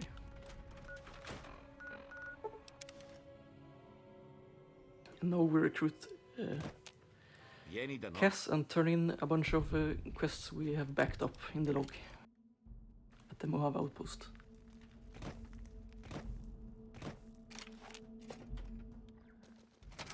Nelson è tornata nelle And since we already killed the Van Graffs, nostre mani. Spero che Cass's dialogue will be glitched, and she will say that that's it for the Van Graffs then.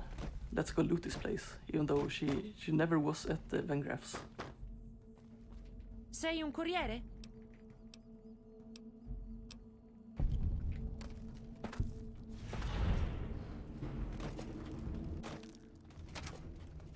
Ho appena dato una... Cerchi guai?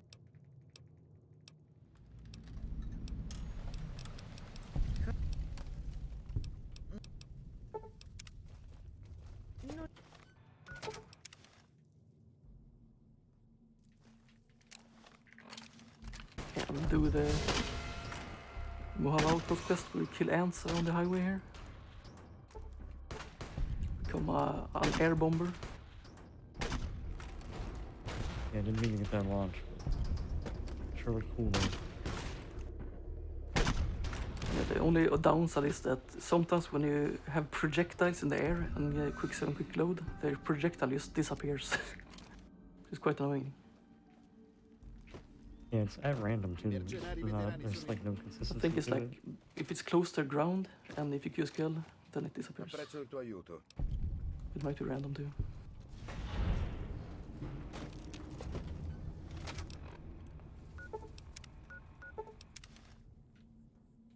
Now we turn in the searchlight quest we started like an hour ago. Fermo lì, viaggiatore. Sei di nuovo qui. And for this quest to actually finish, you need to do two dialogues. You need to start the quest and then exit the dialogue. Because if you do all in one dialogue, the quest will soft lock and you won't be able to complete it. And now we skip the entire second part of Wheel of Fortune with, yeah, you guessed it, by killing them.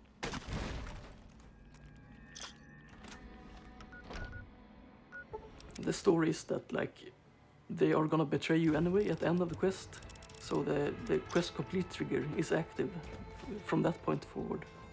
If they die. Ehi, niente male. And now, an hour and a half in, it's time to finish the tutorial.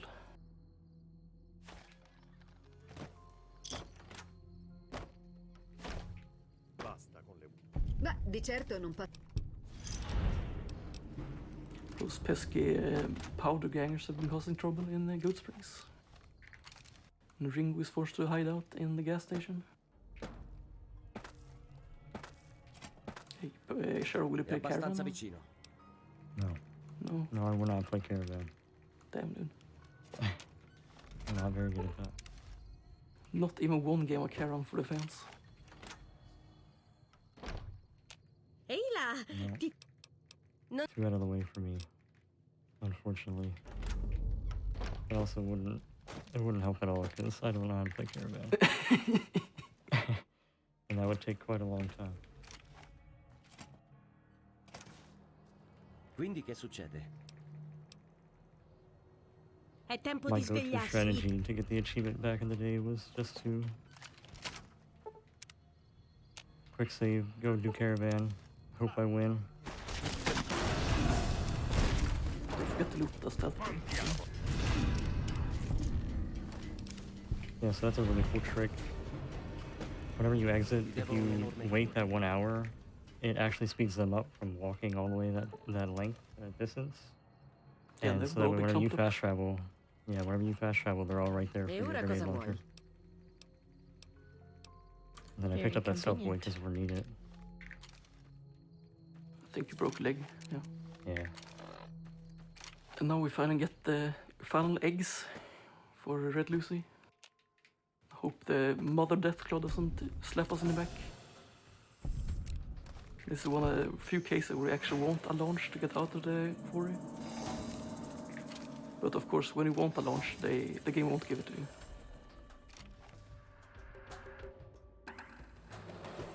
And here's where the C4 we picked up way earlier comes into play. We need to blow up the sulfur caves in this vault here, vault 19. And this door is unbreakable. We need to wait for this door to open. It takes like 20 seconds. There's no way to speed this up. We can't clip through the wall either.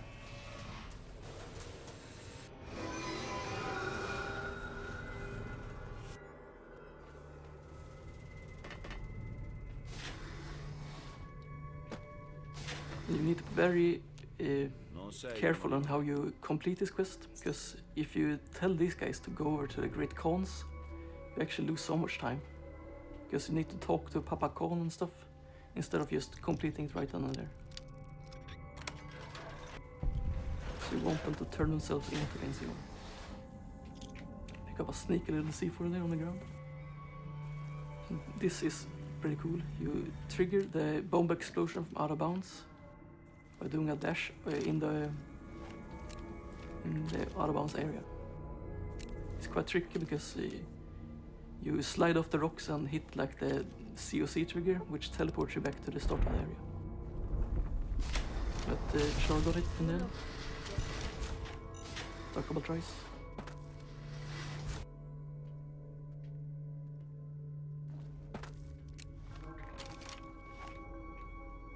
And that's us done with in Vault 19. Spero che quell'esplosione...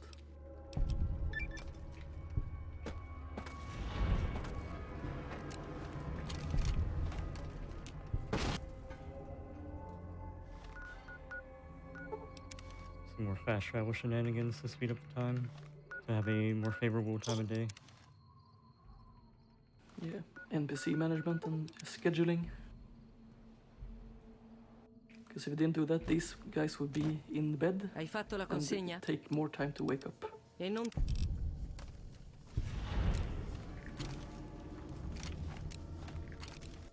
And Jerry here will also be in bed, so we had to go to his tent. Cosa? And it should put us at a really good time because normally Regis and Papa will not be at the same table, or at the table at the same time rather. But because we did those fast travels, they are at the same table. Yeah, and Papa Khan is a really late sleeper. He doesn't wake up until like 11 a.m.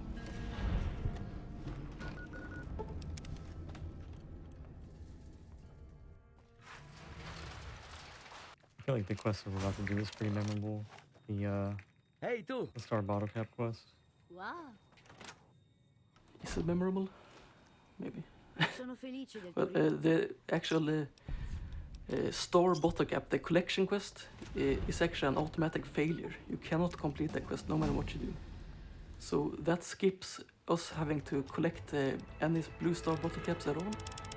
We just clip back into the vault to complete the follow-up quest you get. And like, even if we had to pick up all the bottle caps, it wouldn't be that much time anyway, because the bottle caps actually do pick up.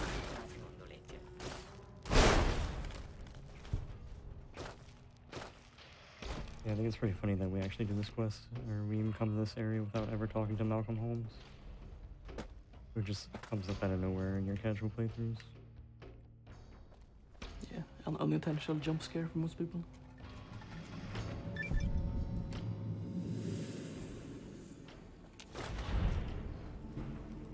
walls are a suggestion, so we can just break into the vault by saving and loading the game.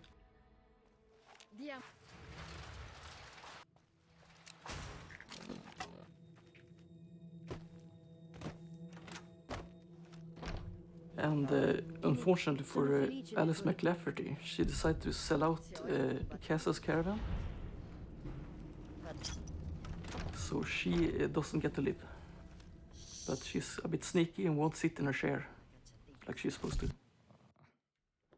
So you can't do an easy sneak kill on her. Go ahead and sit down. I dare you. Oh no. Ecco la fine. That sequence breaks Cass's quest and finishes her entire companion quest. Cheryl, will you tip a Brahmin for me? That I can do. Nice. There's a little hidden mechanic in the game. If you crouch and interact with the Brahmin, you tip them over. It's quite mean, but also quite funny. Yeah, it's in both Fallout 3 and New Vegas. A lot of people seem to think it's not in 3, but it is. Yeah, and I took it out in Fallout 4.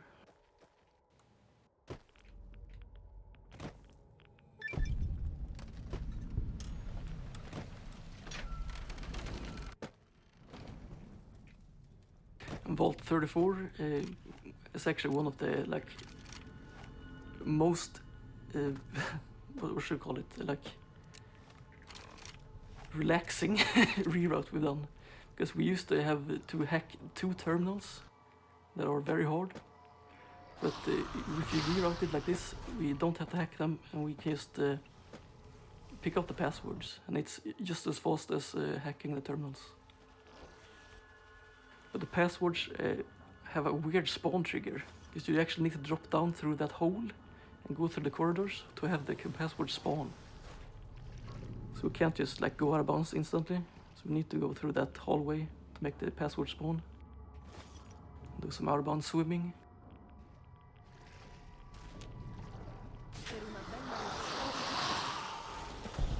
It's kind of cool how the vault is routed out now. Unfortunately, we won't save the trapped vault dwellers in Vault 34.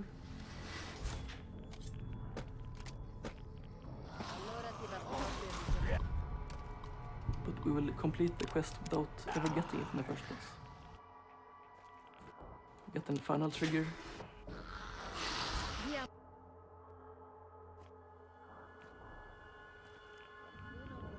More dropping out of bounds and swimming.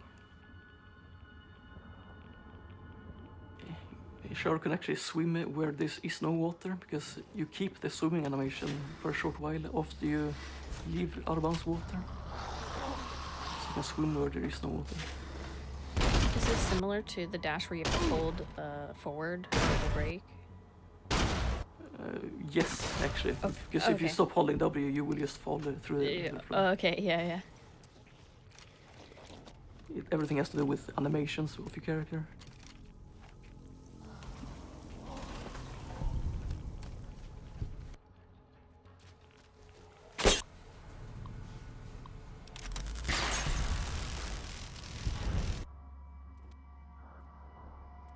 I should have done a loud noise warning, because when you enter that reactor, a loud glass shard sound is playing. Yeah, I didn't think about it until it hit.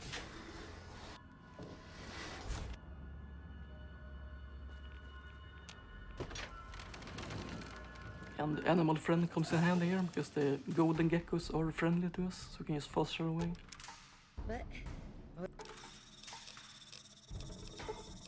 And we dismiss Cass because we're done with her quest. Oh, nice schedule. Catching Jack out here.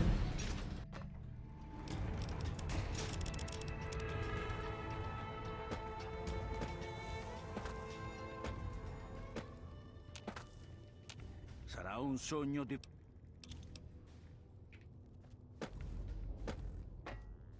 And now we finish up everything with the boomers. We get them to plead allegiance to us. Ciao. And only us.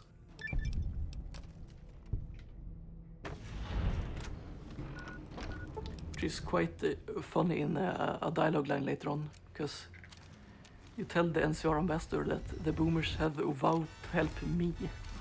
Not the NCR, but me. Ehi, forza, amico.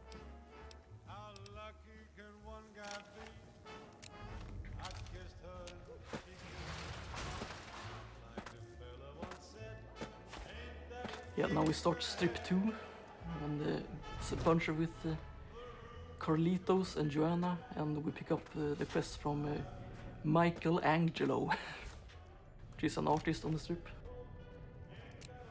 And we pick up the NCR ambassador quest. Ehi, sei tu.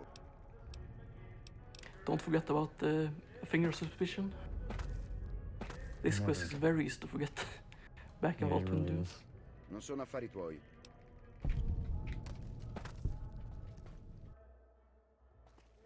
It's basically a Legion quest you pick up at the fort and just like talk to one guy at the other side of the map.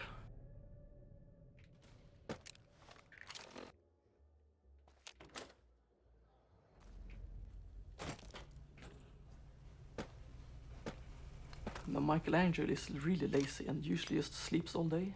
Oh, ciao. Yeah, He's I'm awake here at pretty night. early. Forse pensavi...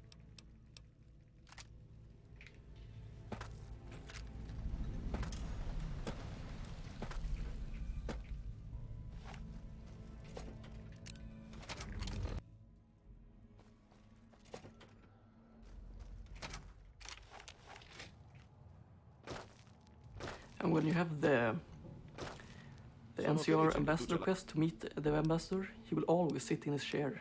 Otherwise, he will have a schedule when he goes to sleep. È bello vedere un così. But now he'll always be in his chair.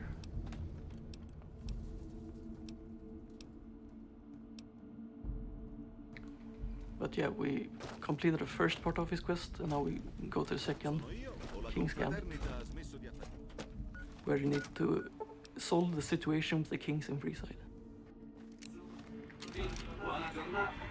And we will do that shortly, but first we will pay another visit to the Gomorrah, I think. Or, I don't remember, yeah. Yeah, we're gonna go more. Ehi, nessuno. Escort Joanna quest. Yeah, and start up the How Little We Know quest.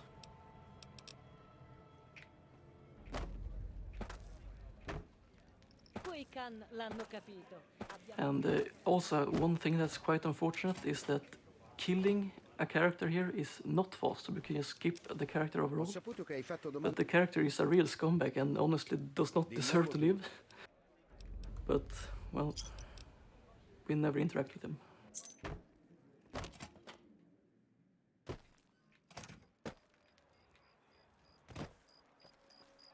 Ehi, come va?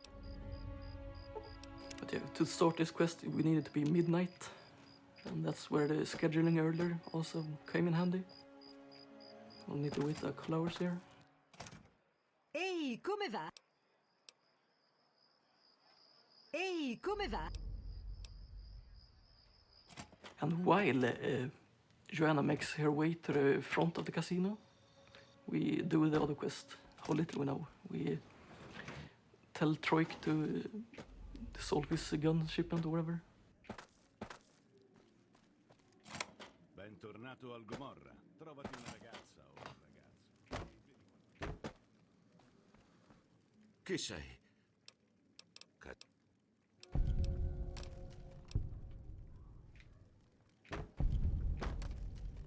We used to take the thermite ourselves and like blow up all the guns.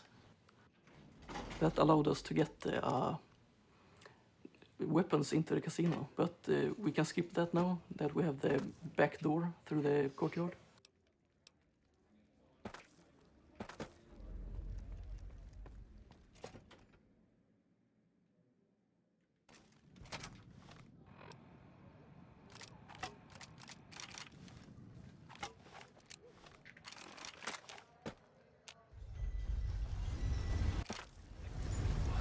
Hopefully they won't get shot by the securities. Nice, they Seems survived. good. Yeah, there's a very rare chance that the Securitrons, when they're trying to kill that guy, will kill Joanna as well. Ce l'hai fatta?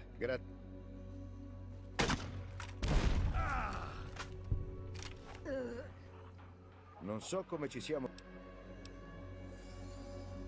Sei davvero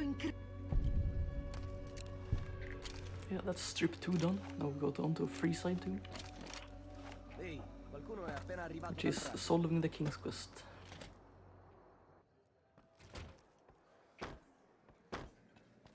Hai scoperto qualcosa? Now we also recruit Rex.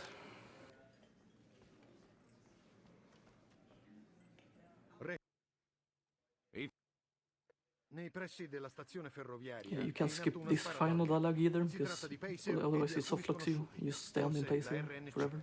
Voglio che tu lo spalleggi.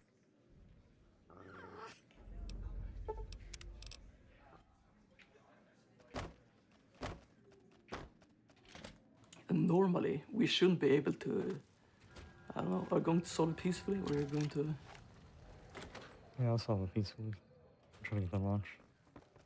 Sei davvero un bel tipo. We turn in the E chi? Atomic Wrangler quests. Unfortunately, the brother and sister don't work at the same time. One works night, one works day. Sì, che diavolo vuoi? So their ships, you need to wait for the other shift to begin. Hai avuto fortuna. And get the final member of the talent pool.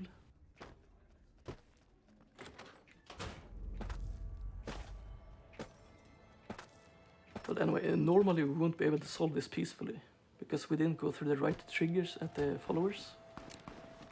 But if you go up in the air, you can go over the trigger and actually just talk to her, which is slightly faster than just killing them all.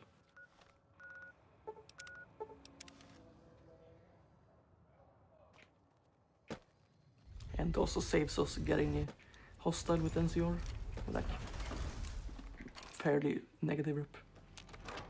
So earlier, Julie sent me on a mission to request to get some people some help, but she doesn't like this very much now. So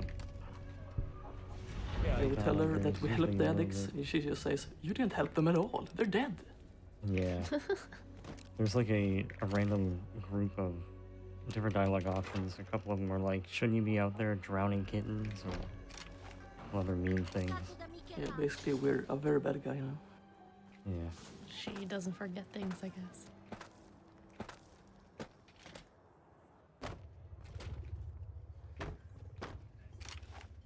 Ho sentito tutto di quanto. Le cose vanno molto meglio. Yeah, now we solved the King's Quest, and by proxy we also solved the NCR quest for the Kings.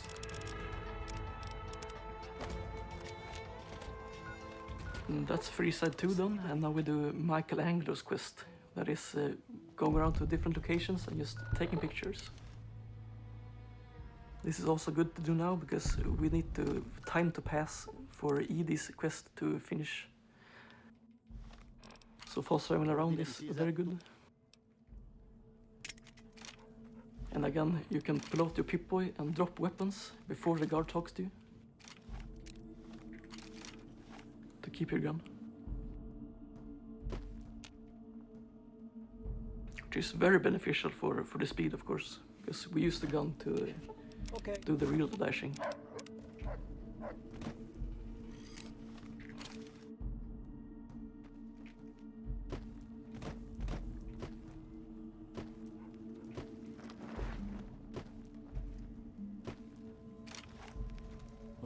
Now I think we do the final visit to the fort and turn in the side quests.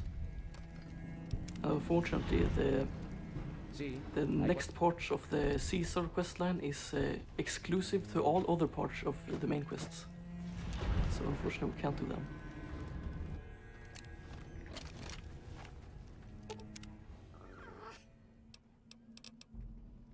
And yeah, you can't take companions into Caesar's tent, so we just tell them to wait outside.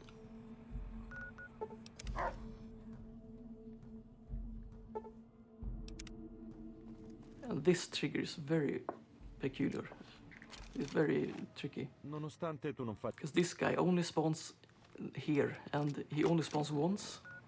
And if you miss this trigger, you're basically locked out of the quest. And that quest is tied to Legion reputation. So if you liked, the moment you hit liked with a Legion and fast travel away, that guy spawns somewhere. But the thing is, he's tagged as a Legion member. So if any NCR guy like spots him, they will shoot at him and kill him, thus locking us out of the quest. So it's very important to get him as soon as possible. But yeah, just in time, ED will trigger, hopefully. Sure, it's just too fast, so he didn't trigger in time. Yeah, now we finished the longest quest in the game, ED my love.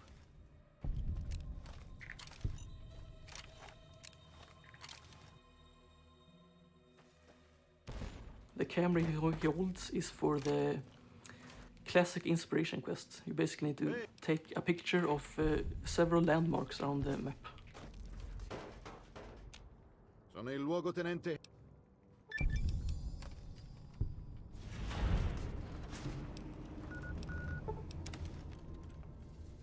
Yeah, there we solve Melissa's quest from For the Great Cons. By basically snitching on Tyrone.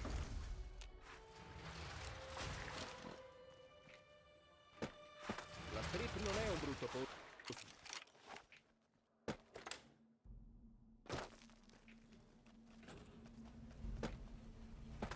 Did you get an upstairs bones? Yeah. Damn, that's the worst one. The Michelangelo can be like in several different places. He's mostly back in his room and like eating or sleeping. Sometimes he can be upstairs and like work on a workbench.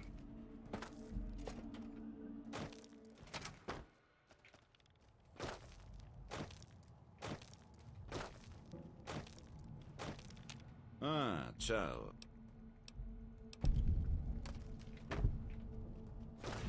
And that's all of the NCR quests we'll do in the run, I think.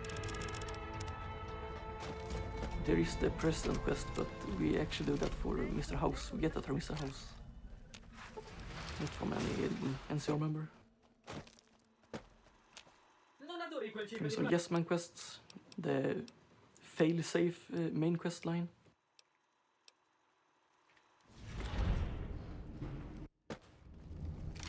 Which is also the one we do in N%. We do Yes Man's quest line because it's the shortest one. Basically need to do nothing, just need to meet some factions and then finish the game.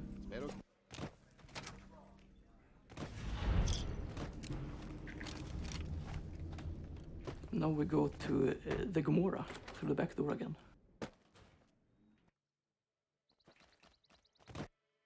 And we need to do this in order because if you finish this quest before Bye Bye Love simply fails.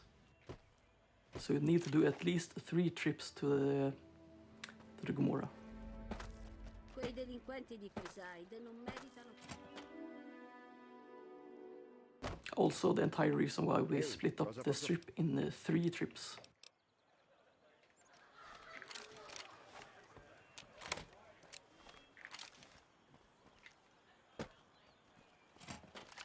Yeah, basically you just go kill the bosses that plan to take over the strip. So this quest actually has the good ending in it. Rieccoti al Gomorra. Compared to many other quests.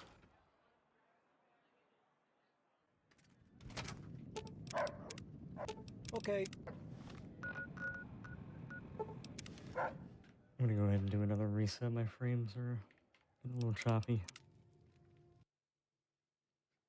Yeah, the game has a bug in it which doesn't purge memory correctly, so you need to restart the game to like get your frame rate back.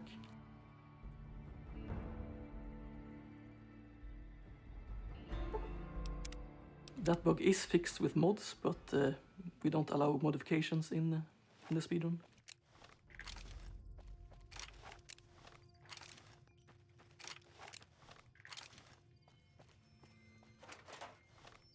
And picking these boxes here is that guy I was talking about earlier, the guy who like only spawns once. That's his quest. And we need to do it now, because if we did it earlier, it would respawn, because it respawns every 3 days and resets the quest count. But by getting a bad reputation with the Legion, we'll actually stop that quest from re-triggering. So it will permanently have counted as a completed quest now logged down.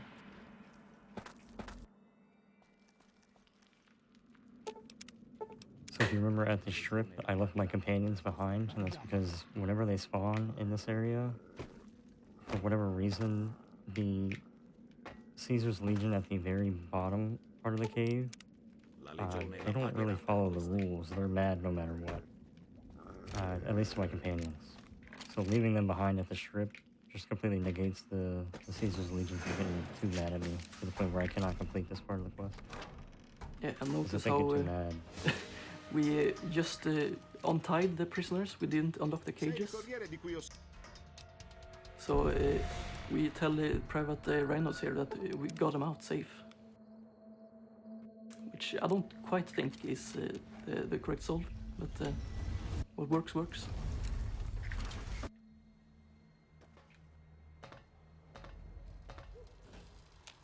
Salve! Yeah, we're coming up on the last spurt of the game, I guess we can call it. Congratulazioni!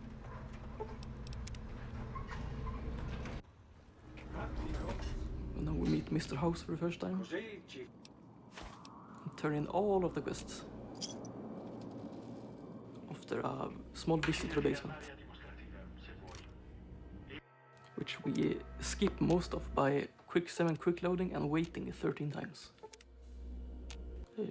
Like, consequently.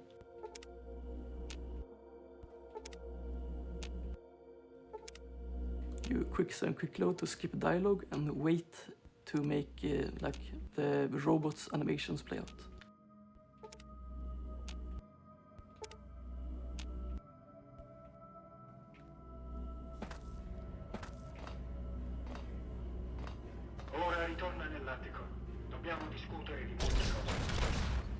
And in an N% run, you would actually escape the basement early by doing the third person interaction on the monitor. But that bugs out Mr. House, so you won't complete the quest if you escape.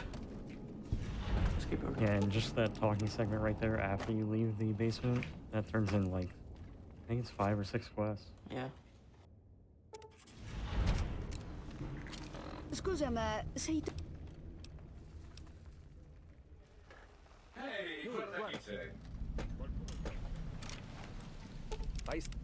Get our companions back, and now Arcade will approach us about his quest. And it's hard-coded to only trigger after a certain point in the main quest.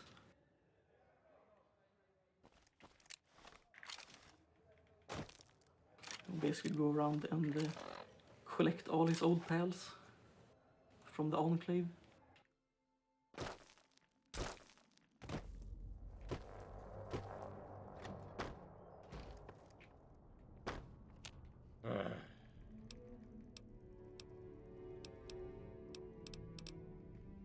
Che hai? Moreno ha preso male la...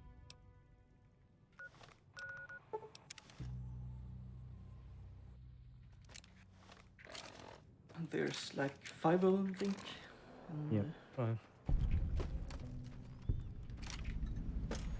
We have locations close to most of them. Beh, è quasi il... But all of them, I guess. Se dovessi nominare una...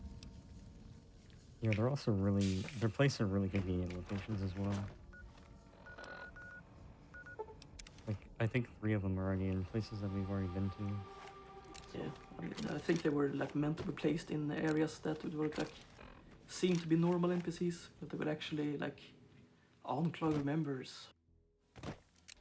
Yeah, hidden in plain sight kind of thing. And now we do the Presidential quest. And to everyone's surprise, he will actually survive this visit. parlare di...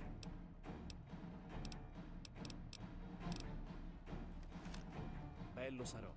Because if you kill off the NCR engineer before the helicopter even lands, the vertibird, as in the helicopter, just lands and then takes off instantly, skipping the entire speech.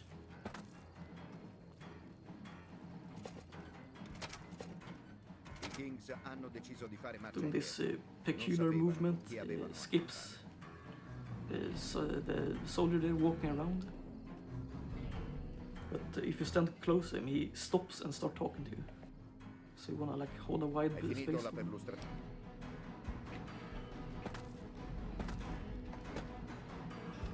This is another place that stealth is really useful. Because there's enemies and friendly people all around. They can detect it. And if you don't stealth kill him, and then NCR will turn hostile. Now everyone's just confused why some guy's head just spontaneously exploded. I guess his arm fell off.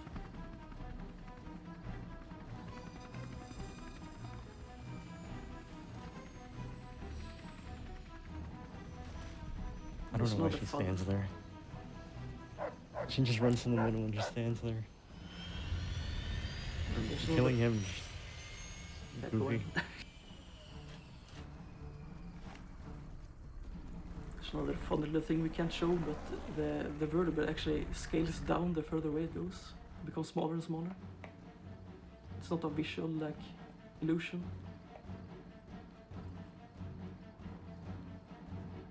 And as soon as you see the quest pop up, you can faster away.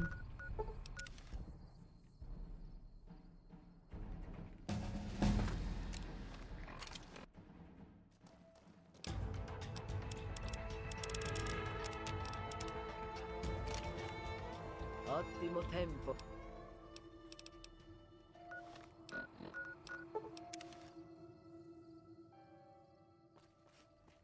Non mi colpisci come... Then I have all the Enclave members but one. Judah Kreger. And this one, you actually need to complete this quest before you can recruit him. Qualcosa ti preoccupa?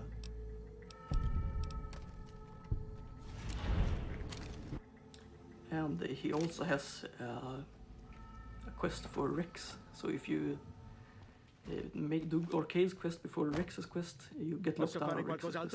So you need the Rex first. Talk to Lily? What? Did you kill Lily? Posso fare I qualcos'altro? absolutely killed Lily. Great. Another thing, like I said earlier, the game just I did not.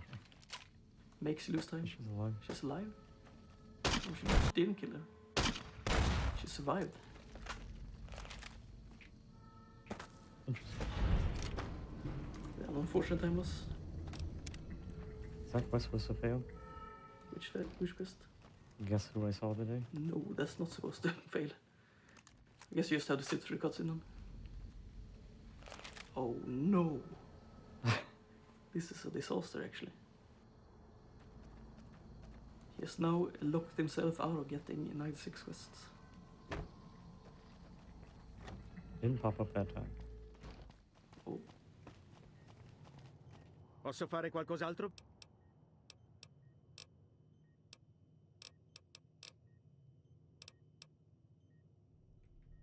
Damn, that's unfortunate. Need to redo some of the remnants in order to get the 96 quests. It's only like a couple minutes setback. Pretty unfortunate. Pretty unfortunate. Yeah, luckily you can make a bunch of saves. So I've actually, whenever I started learning this run, I didn't do the other way. So I don't know what I'm doing when it comes to that. What am I supposed to select there? Select where?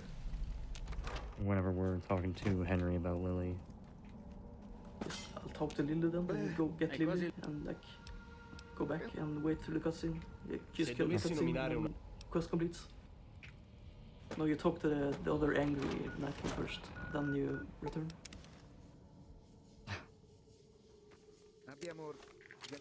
Oh no, we still have to do the President quest again. Yeah, a bit of a disaster. You know.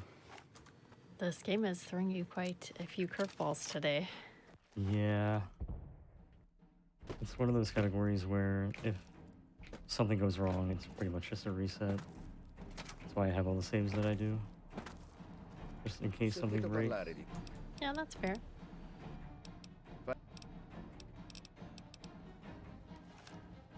It's just a very unforgiving category. Probably why there's so few runners of this, Sono felice che tu sia dentro. It's mostly because it's such a high barrier to entry. It's like quite overwhelming to have like, I think our Google Doc was like 20 pages long with notes. Oh my gosh. Yeah, that is quite an undertaking.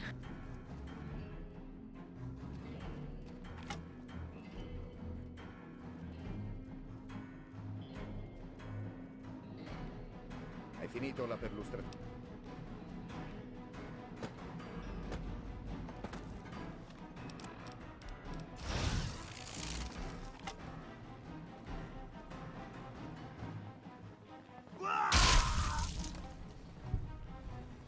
It's a bigger time loss than I expected. I didn't count in for this quest actually.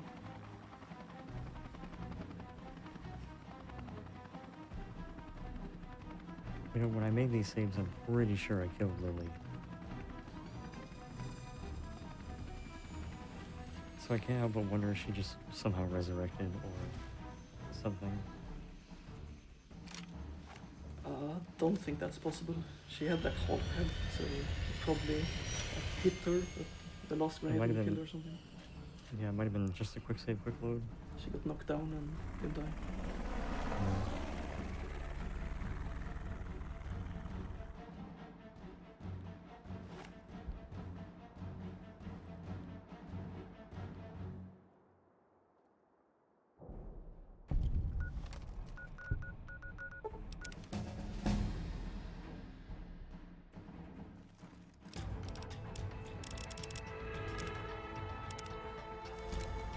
All the level ups at this point is just a waste of time. Ottimo But tempo. can't really not get XP from finishing quests, so just have to do them. Non mi colpisci.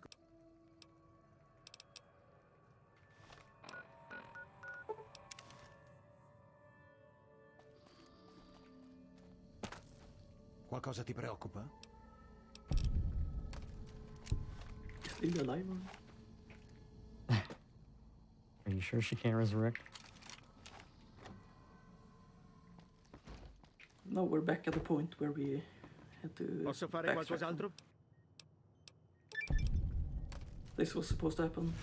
Just complete the quest here.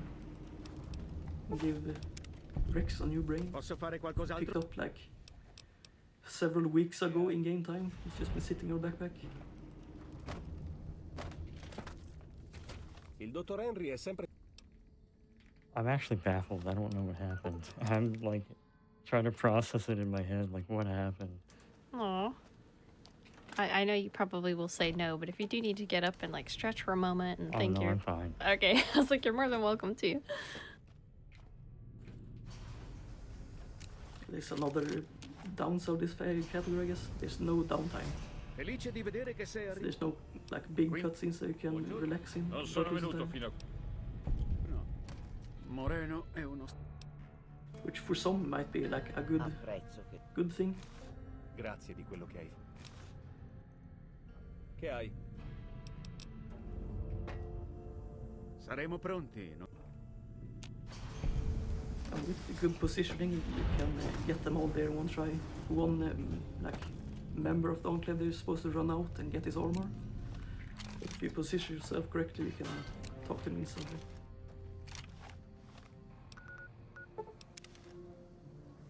Now we turn in the final eggs.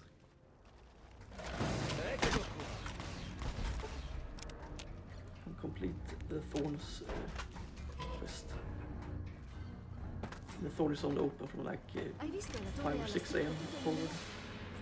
So we have to wait a bit. Che piacere rivedere.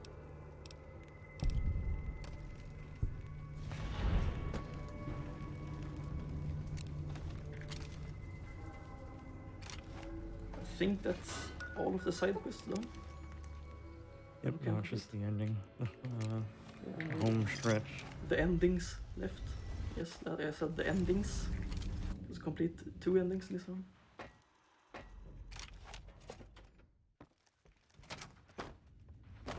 Oh yeah, this side quest too. The moon comes over the tower. Very forgettable quest.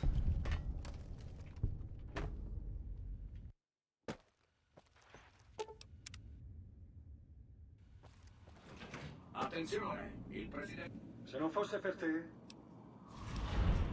dell'RNC, Aaron Kimball, è sopravvissuto a un What attentato happens all'Overdam. from now on? We will turn in the ship at the Eldorado substation, whatever, override ship, and then we'll come back to Allora Mr. sei House. riuscito. But we will kill Mr. House instead of finishing the game. No, actually, we will start the ending sequence with Mr. House. Then we will escape the final dam sequence and go back and kill Mr. House. And then do all the Yes Man ending quests, and then go do a second ending sequence. You'll see, it's quite wack. Yeah, and even after all that, Mr. House is still somehow alive. I mean, he's a robot, basically.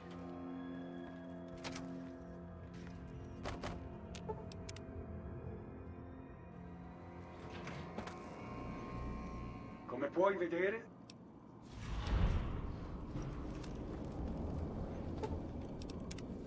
So we do the final quest, but now we still have things to do, so we try to get a launch.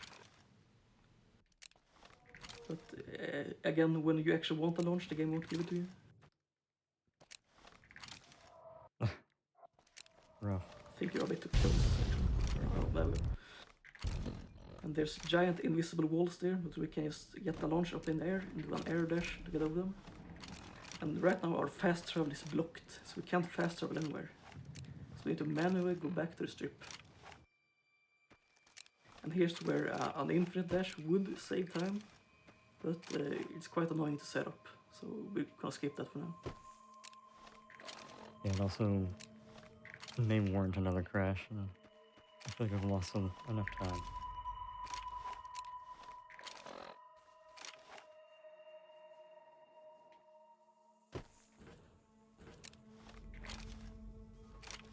Yeah, we'll go back to the strip to kill off Mr. House and put Jesper in the computer.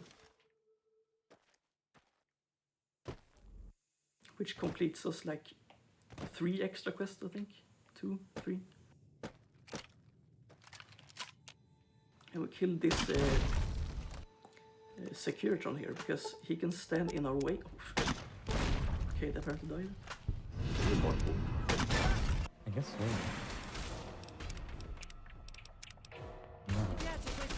That's very strange because companions are supposed to be unkillable if you're not in hardcore. But okay, yeah, he killed that Securitron there because if he doesn't, it can stand in your way and soft lock you when you finish. When you put Yes Man in the computer. What is happening? And I talked to Rex and my game like bugged out. He's dismissing with the terminal. I want to see if it does it again. Of course. I don't know what's going on. This game never stops surprising me. Yeah, sapevo che ce l'avresti. that's right. Very true. Too busy trying to understand. Yeah, well, if something happens that you've never seen before, you're like, why did that happen? You try to figure out, completely throws you off.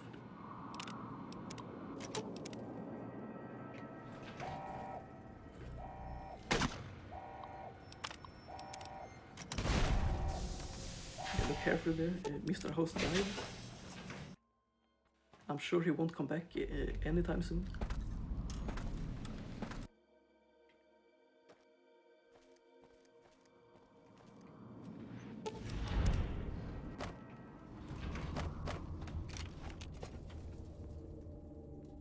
And now go put Yes Man in the computer.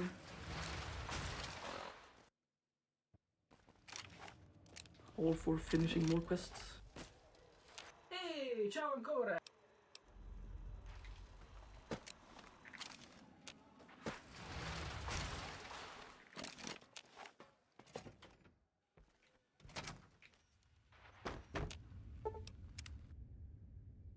Luckily, I don't think we have to sit through the basement sequence a second time.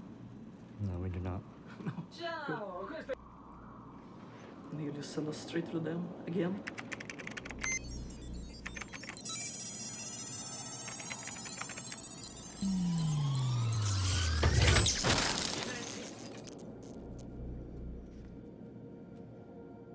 Wow! Hai fatto un super lavoro!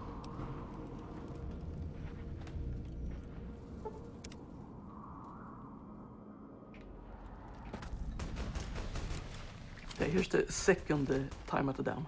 At the final dam combat segment. And if we hit one tiny trigger at the in front of a door here, after the checkpoint, after the center checkpoint here in the building, we will actually enable us being able to finish both endings at the same time, both Mr. House and Yes Man. Which is normally never supposed to happen. Kill off our allies there because they would be in our way when we try to complete the game.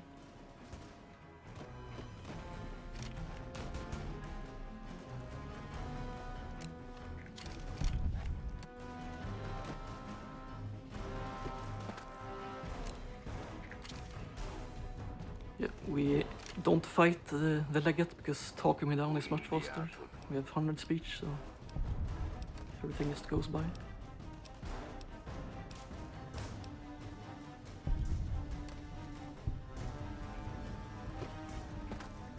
But we do have to kill the NCR here, I think, right? Yeah. Yeah. Caesar è in... Normally you could just like talk them down or throw General Lee off the dam. But in order to do this glitch where you complete two endings at the same time, we need to kill them all. Because when these guys are dead, Mr. House will somehow spawn out of thin air. So we can complete the quest with him, ending. And we can do this tricky time stop here to stop time before the game sends us the credits. Top Yes Man and complete his quest. So now complete two endings at the same time, and thus leading us to the 96 quests. Il corriere che aveva imbrogliato la morte al cimitero fuori da Good Springs aveva So to beffato la tell morte ancora if I did una all the volta, quests? cambiando per sempre la zona contaminata del Moave. Il Actually, give corriere, yourself the con controls l'aiuto di during Yes the, Man, scacciò sia la during the Legione end sia slides. la RNC da Hoover Dam, And if there's a 96, assicurando which is the maximum l'indipendenza we di can New complete Vegas in da vanilla. entrambe le fazioni. Nice. So All far. things considered, very rough. Yeah. But this is the narrator who reads you off the credits. Con the il in-game signor credits. House fuori gioco, i Yeah, security and the way the rimasti category sullo works, stretto if we find a new stentavano a quest and can mantenere complete, ordine.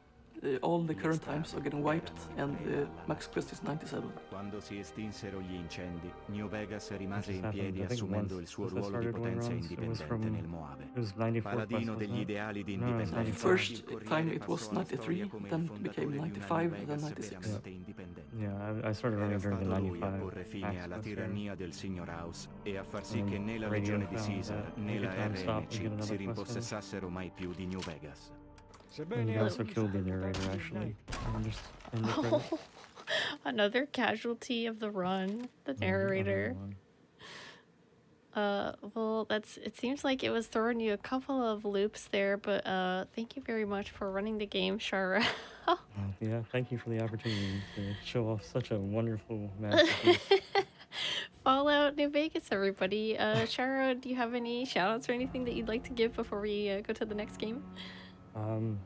Yeah, thank you for inviting me to show off the game. Of course. Especially a longer category. All things considered, it usually doesn't go as bad as that.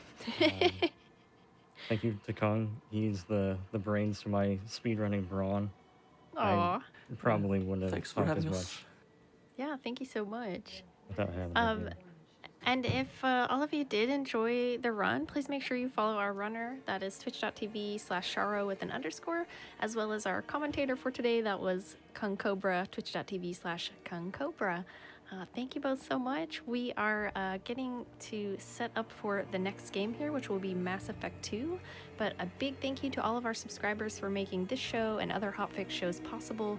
Your subs, gift subs, Amazon Prime subs, and bits cheered on this channel help support our weekly Hotfix content. So thank you so much. If you did miss any of our Hotfix shows or runs from AGDQ 2021 and want to watch the archive, you can go to youtube.com/GamesDoneQuick and check that out. As I said, we'll be back with Mass Effect 2, so don't go away.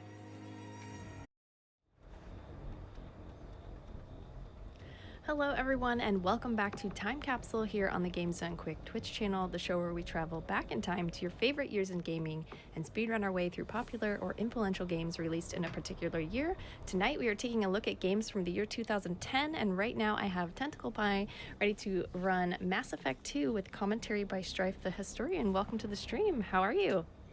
Good, thank you. Thank you, and I'm good.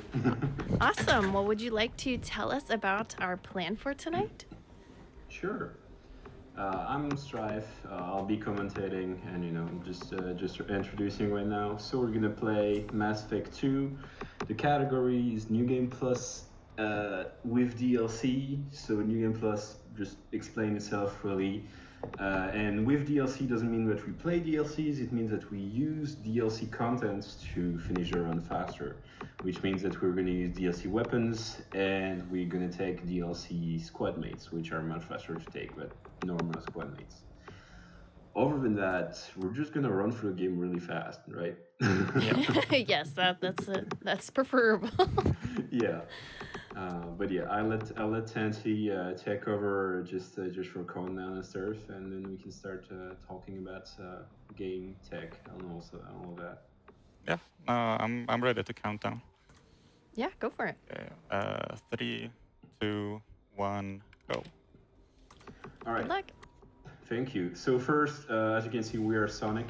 Don't worry about it. This is a perfectly legit copy of the game. It is. We just allow cosmetic mods for fun. But first, we are playing Vanguard because, of course, we have a charge ability, which we're going to use everywhere. It is the most broken ability in the game. It gives us a charge forward, and it also gives us backup shields and an invulnerability barrier. And here we just saw the two biggest glitches in the game exploited, all the two biggest pieces of tech. So elevators, we just clip our hitbox against the corner, and just the game has a conflict and decides to push us up. And then melee abusing is just us flicking our camera really fast forward and back while melee ammunition, and it allows us to go over ledges that we shouldn't be able to go over. Now that's the two biggest, tech pieces we have, and also there's combat, because believe it or not, we skip a lot of stuff in this game. The main part of this game is still combat, and PvP is pretty much about that. Here we got unlucky, the mech exploded and basically knocked us off, so the door closed, so we had to open it again. And it is, really small optimizations like that make this run really awesome, apart from just the technique. So while we were talking, we're pretty much almost over with the first level already. Lazarus station is really quick. We're just gonna go over to this last room. In the last room, we only need to kill the group of enemies at the end of the left. So we're just gonna take our grenade launcher and fire once, and we're done. So that was the first level done. It is really fast. Point on the story: it is a 2010 game, so we might spoil things a little. Shepard got attacked by collectors after the end of Mass Effect 1 and has been brought back to life by the Elusive Man and Cerberus. And now we work for Cerberus, which is normally a pro-human organization, so you know, we're kind of weird, but whatever. Here, Freedom Progress, second level of the game. Let's see. Okay, we get fast track on this, so that's awesome. And now we're going to do Freedom Progress Skip, which was found just what, a week ago by Jade, one of our biggest runners and glitch hunters. She's awesome. She was supposed to be running, but sadly she had problems, so Tanti's taking over. And here, again, melee abusing, and then using melee again to extend our forward momentum, which allows us to just make it over that gap. This is barely faster than doing the rest of the mission normally, but it mainly avoids the stop block, which is super useful. Yeah, it just, you know, it is barely faster, but it is faster, so that's what matters. All right, now honestly, you started the run isn't going so bad. Oh, okay. Oh, that's okay. That's okay. So melee abusing can be a little finicky on, you know, which direction you're gonna fall into. It's gonna play its part in a few skips later. Here we can see example of well-done combat. Combats involve using powers adequately. So we have already the first character that we really want in our squad, which is Miranda, because she has warp and overload, which allows us to hit barriers, health, and that's bad. And shields, and then we'll get Morden, which is Incinerate, which is the third power we want to basically be able to go through any kinds of barriers. Here we're just dialoguing fast. We are using we bound skipping dialogue to as well, so which is what you may be hearing right now. Just the little thing in the background. Yeah, that's Tanty just using his scrollless mouse to just go very fast through dialogue. Yeah, I should probably have. I don't know. Anyway. All right, so we're done with the introduction of the game, pretty much. It's where we were in a linear pattern. Now we have the opportunity to explore the galaxy, and we're directly going to go into Omega 4. Omega, sorry, not directly into Omega 4. That would be a bit broken. And that would be a short game. We're going to talk to Zaid and basically recruit him by just talking to him, which is the advantage of the empty characters. That means that we don't have to do a mission for them, and we need to have 8 squad mates by the end of the game to actually be able to go through the Omega 4 relay. So having 2 squad mates that aren't, that we don't need to make a mission for is awesome. Here we're going to talk to Bobby. Bobby's cool. He's going to let us through. Whoa. And there we go. Oh yes, you picked up the wrong reference. It happens. There's very few dialogue options that actually matter. Basically, we just want to pick the ones that lead to the right dialogue, dialogue tree. But then it doesn't matter. We just scroll through pretty much. All right. Well, I mean, so far it's going pretty well. So now we are going into Morden. Morden is pretty heavily skipped by this point. It used to be a very long mission with a lot of combat. We're not going to see much combat here. Elevator into elevator, into elevator, into falling down, and we skip a long walk around. Here we're going to skip a wave by just dashing to this guy, killing him, and going back to the arch. And there's supposed to be a wave here, but it doesn't spawn. We're going to pick up this assault rifle damage upgrade. It's going to be useful later. And then we're just going to dash through.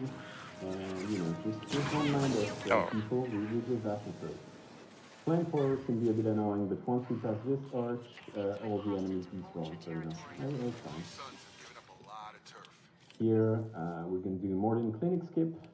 We're just not going to enter the clinic at all. We're kind of rude.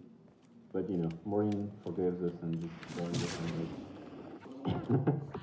And we're going to keep dashing our way through. So by that point, you might realize that charge is very broken for speedrunning.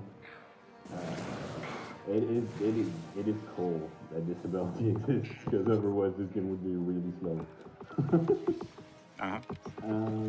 Yeah, what did I not talk about? We talked about combat, we talked about tech, we talked a bit about lore. I guess we can talk about what's coming up ahead. We have Morden's Venturing, which is a bit of RNG test, depending on how good your RNG is with enemy placement.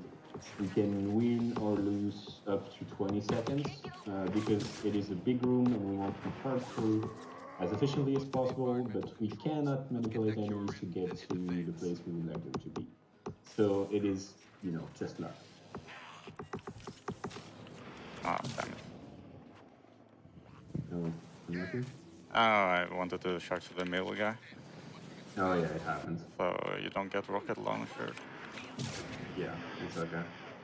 As you can see, no matter what our HP is, we get shield regeneration with barriers, with the charge, so it's awesome.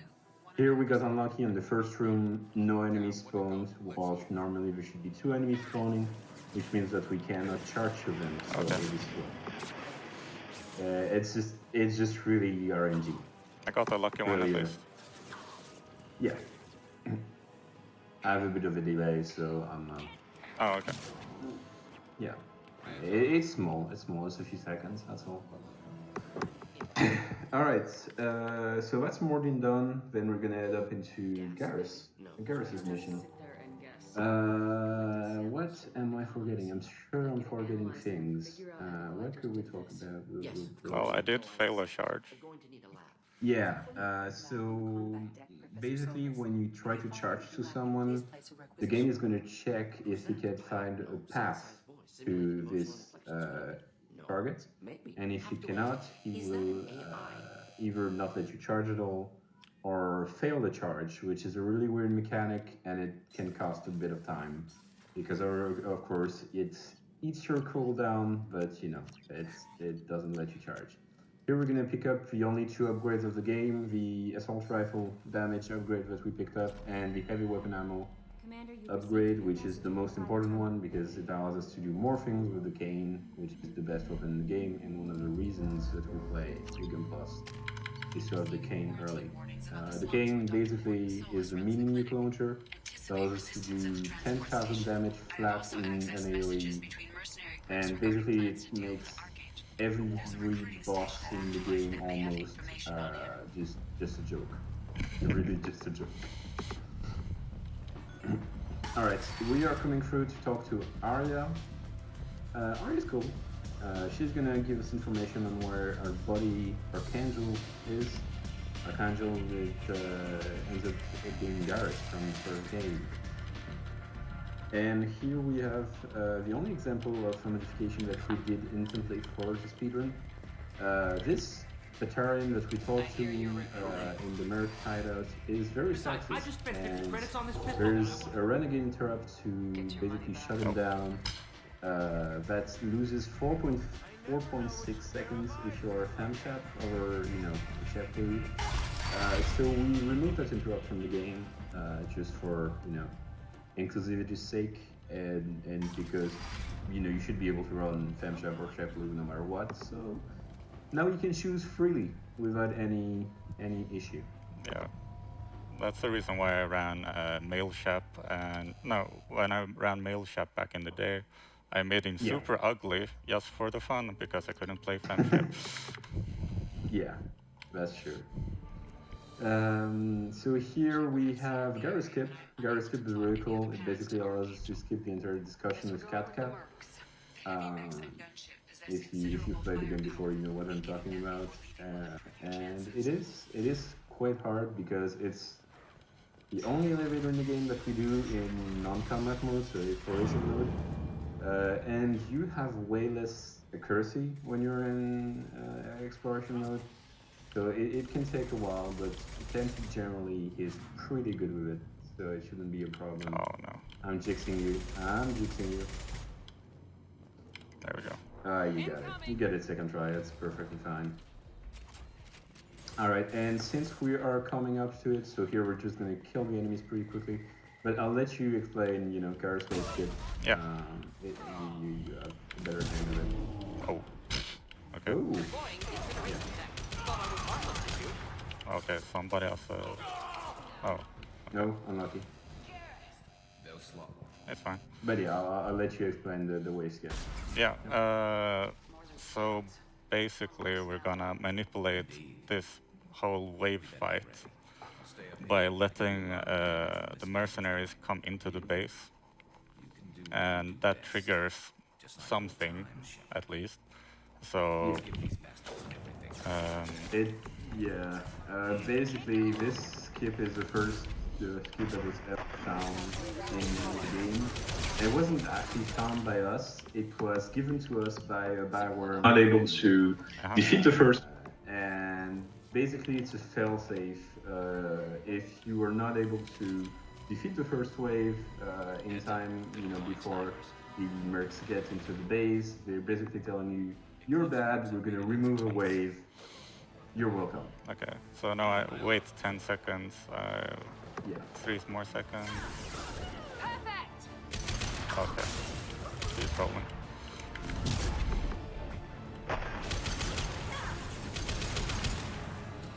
Oh, okay, I think I got it. Yeah, you should have gotten it. Yes, you got it. And now we just destroy the inner mech, and that's... Oh, oops. That should be okay still. You're fine. Oh, are you fine? Yeah, I'm fine. Okay, good. Here it's just clean up enemies. So we're just gonna talk quickly because I forgot to talk about that in our practice. We have one bonus power that we get from just having finished one playthrough. It's a thing that everyone gets. And the bonus power we use is Reeve. Reeve is really awesome because it basically siphons health from enemies and gives us health regeneration, which is super useful. Yep. And it makes the run much safer. Here we let our squad mates kill the boss to run up to Garrus faster. And now quick optimization, just cutting off the running across the stairs. And here's the shutter section. So shutter section is actually quite optimized. I mean, it is scary. Yeah. You can make it much scarier than normal, so I don't know how scary you want it to be, Santi. I'm gonna go for it. Okay, go for it. So you can go very safe or you can do extremely risky on this. Oh, that's not good. I'm just gonna reload instantly. So this can happen. What happened there? Basically, he charged into an enemy, and yeah, and he got stuck in the hitbox of the ragdolling enemy, and he got dragged. Yeah. And so you know about these elevators we told you about. Basically, what can happen is you get stuck on a 1-pixel elevator that is somewhere, and you're just unable to move on. So you know, kind of sucks. So now we are forced to go for a safer way. Otherwise we would have just run through, but he was forced to take a second charge. But that's okay. Yeah. That's okay. You know, speedrunning is also about that. Just adapting to whatever the game throws at you, really. Here, once again, really easy.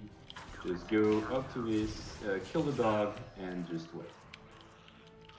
The only way the shutter sequence can interrupt is an enemy goes through it, and the only enemy that can risk doing it is the dog.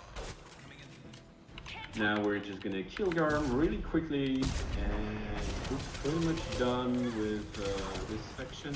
Yeah, it's really easy, just clean up and clean up. Oh, okay. We're not done with the mission now. We have a few more waves of enemies, really.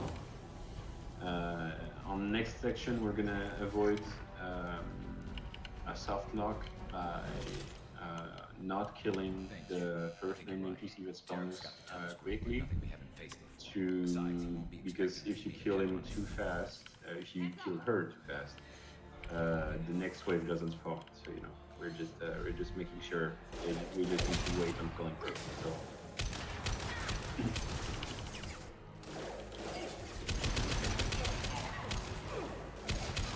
There we go. All right. Yeah, that's perfect. Oh, so as you could see, we can see the chopper going through the roof. I don't know why, but the chopper just basically goes through the roof when he's on this fire, and it's really fun. Here it's just spawn camping. We're just destroying enemies as they arrive in the windows. It's really funny. But yeah, the spawns are set. So okay, one fell. Really... Oh yeah, one fell. So what can happen is that sometimes enemies don't do their animation sequence properly, and they just fall off the map and just die. Doesn't save much time. Doesn't save time at all actually, because they still need to die in this time. Here we just destroyed the ship really quickly. Ooh, that was unlucky. What happened there? I think he incinerated the connect. Yeah, that's fine. Yeah, it's fine. It happens. Anyways, so we're done with Garrus. We have two best bros back in the back in the hole. Now we're gonna go get Jack. Purgatory is, well, it's the mission we don't have real skips on. We have one, which we have been chasing for like 5 years, where you can basically despawn an entire spawn of enemies, but we have no idea how it works. It happened to us like collectively, like maybe 4 or 5 times in all of our time of play. So yeah, we're really not sure how to take that, how to make that skip happen. Yeah. But you know, that's just how it is. Let's get on with this. So yeah, we just this is just really combat heavy and just running through the different encounters. Yeah, and before really IGT, yeah, this was a really big run killer, because there's a soft lock here. Yeah, there's a soft lock that can happen here. No one really knows why. Where basically you can get stuck in this area if enemies decide not to spawn. It's really weird. Hello? Yeah, I just go over the desk is what I've really generally found to work. I don't know why the desk just asks as a weird barrier sometimes. So anyway, we're just gonna run through, really not gonna see Jack for long until the end of the run where she sadly dies. This is 80%, we don't save people in this run. What's really funny to me is that the difference between actually saving everybody and saving nobody is like maybe 5 minutes in an optimized run. So, you know, it's really not far off, but we gotta go fast. It's very different routes. Yeah, everybody will actually die. That's just how it is. So this is the room where sometimes, very few times, we got the enemies to just not spawn, which would just quickly save time because of this Immer mech. So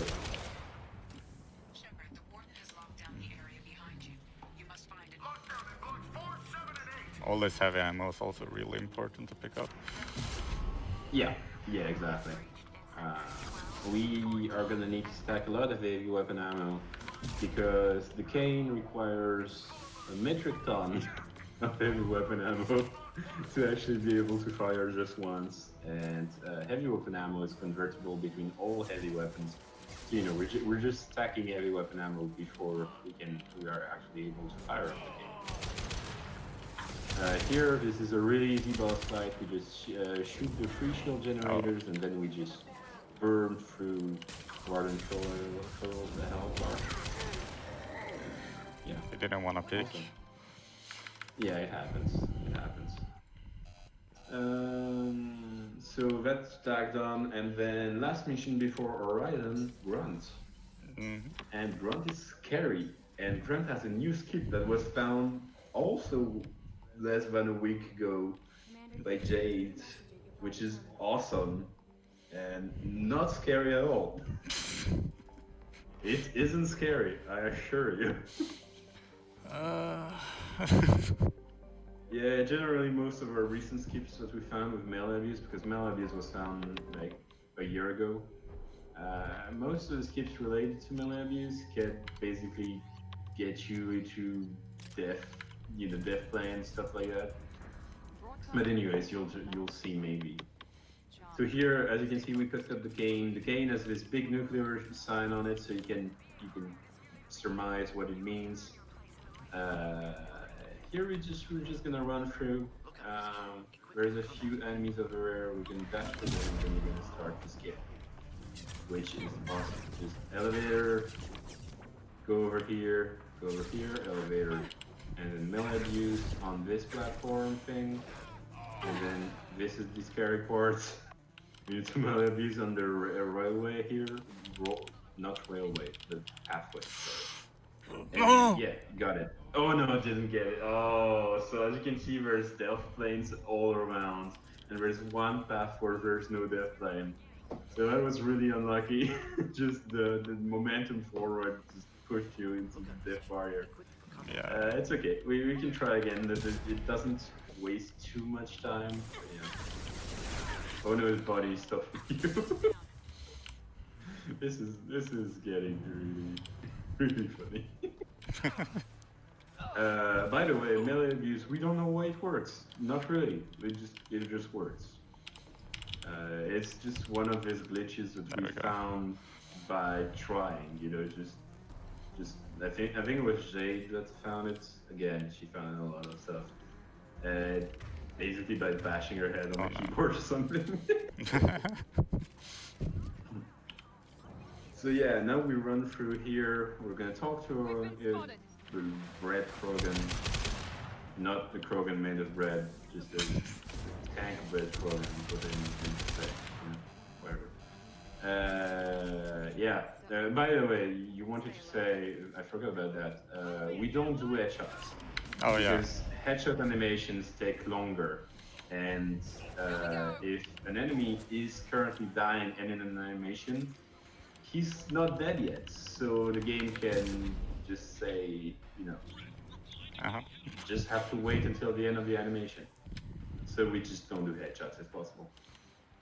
Here, one of the only puzzles left in the game. We used to have way more, but we've eliminated most of them. Senti is awesome at them. By the way, if you don't know how to solve them, just look at the motherboard pattern in the back, and you can just follow like the traces on it. They are all linked basically through the traces, which is a really cool Easter egg kind of thing. So it's nice. Oh, you got unlucky. He didn't want to charge to you. So this is the reason why charge is a really weird ability. Sometimes it will just refuse to let you dash to an enemy that's literally in front of you. And we have no idea why. It just doesn't let you do it. That's just it. Here we charge to this guy, and then over this bridge we try to charge to the guy on the right, but he doesn't want to. I mean, I'm not even gonna try. It hasn't worked. Yeah, okay, fair enough. So we go up there, and this is basically just run through and ignore enemies. And then we're gonna get to our buddy Okir, I think that's his name, the warlord. Yep. I forget. Who's gonna tell us, yes, I have information, yes. And then we're gonna have to kill the boss, which we're gonna get to demonstrate the cane for the first time, which was really fun. And then it's gonna be the end of the mission. Say hi to Okir and say hi to Grunt. Grunt is the best Krogan. He's the buddy. Charge early. Yeah, charge early. because as you can see, the cane takes a lot of time, and just everyone is dead. But as you can see, he took like almost all of our heavy weapon ammo, which is why the routing for heavy weapon ammo is really strict, and we basically are only able to use it so much because the game will sometimes give you free refills on important missions. Mm-hmm. And so we exploit those to be able to kill as many bosses as possible with it. Or to clear as many encounters as possible, you know. It depends really on the situation. Here we do a loop-de-loop. We go from one side of the ship to another because we need to get near the galaxy map to trigger the Horizon mission. And then we have to go back to the briefing room to get briefed by the Illusion Man. This is a first water break. Before speedrun mode, there was a lot of water breaks. Yeah, pretty much. This is the most warning we've ever had. So yeah, we basically lore points. The Illusion Man tells us that we found the collectors attacking the colony of Horizon, which is a human colony in Terminus systems, which is not defended by the Alliance. And so we are gonna go there and try to save the colonists. You know, just saying we're not gonna do a really good job at it. I'm just saying, you know, Shepard should probably do better next time. I'm just me. We arrived a bit too late to help them. Yeah, we're a bit too late, yes. So Horizon used to be a very big combat mission, but now we skip all of it. So we just run through his first encounter, run through his second encounter, and then just go out of bounds and ignore everything. Which is cool. It's super cool, but you know, it's not the reset point it used to be because you could die on any single of these encounters. There's particularly one puzzle that you have to do normally while literally like 20 enemies are shooting at you, which is really annoying. But now we just go out of bounds here, and we skip like one encounter and a half. Then we're gonna pick up this collector beam because it gives us a free refill of heavy weapon ammo, as I said. And then we're just gonna go to the right over here, and you know, just casually avoid this encounter entirely, which is cool. I should probably be watching chat too. Forgot to open it. Yeah, I don't have chat open. It's okay. It's okay. There's probably too many messages for me to read anyways. Chat is moving pretty quickly. There we go, cane. So here we're gonna go back to the armory because we want the cane. We don't want the collector particle bin. We just picked it up because it gave us a refill. Now we go on the left side of this map, and thankfully there are walls on the left side of this map, which means that we can skip this entire encounter once again. I mean, but honestly, BioWare just did our job for us, really, on that. No, this was the... Well, back in the day before we knew the escape, it was basically just a safe strat.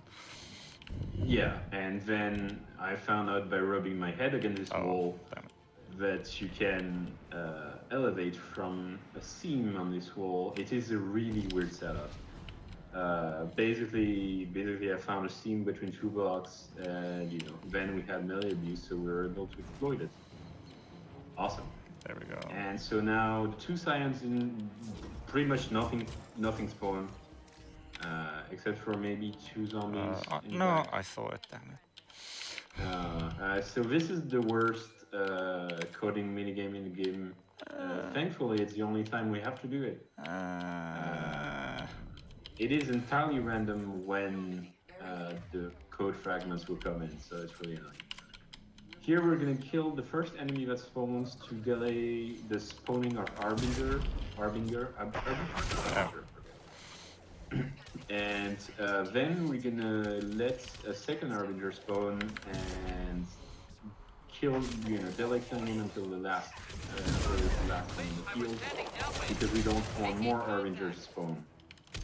Because basically every time you kill an Harbinger, there will be a short lapse period, and then a second one will spawn because he's possessing another enemy. That was good. So it's really important to just learn those strats to just make the fight much faster.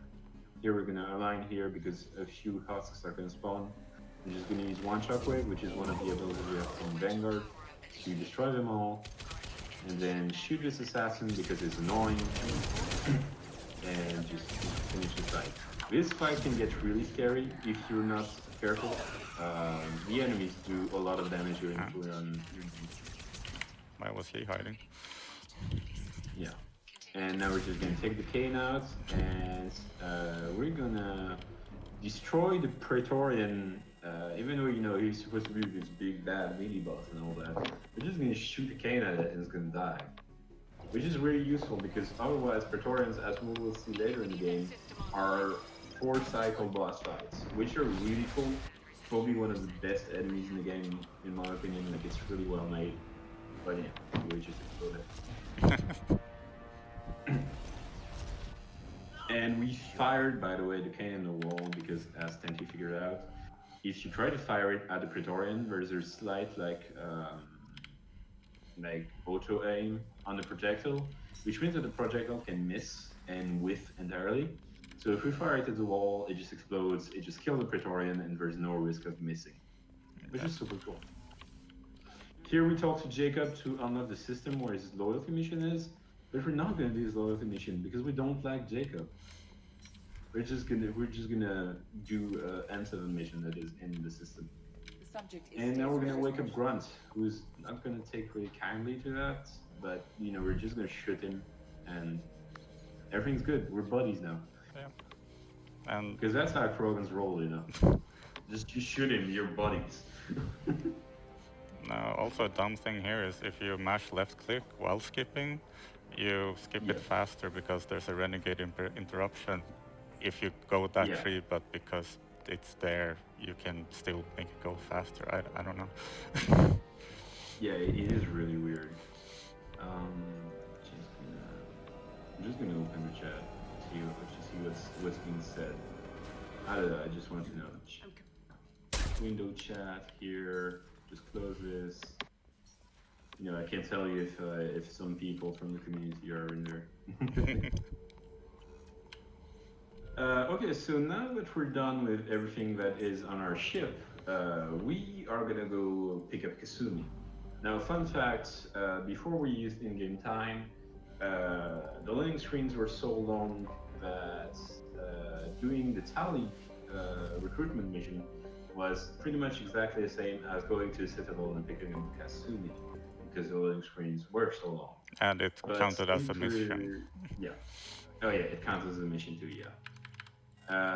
So since we now use in-game time, we basically have replaced all loading screens with one frame videos, because normally, as you can see if you've ever played the game casually, the game basically lets all of the loading screen videos play entirely before actually loading the next map or mission you would go on. Which means that every single loading screen in the game is 19 seconds long. We don't want to wait that long. So we just replace every loading screen with one frame videos. But that means that if we don't have in-game time, better PC has an advantage. So we waited until we could have in-game time to actually be able to do that step. All right, I've been talking about a lot of stuff.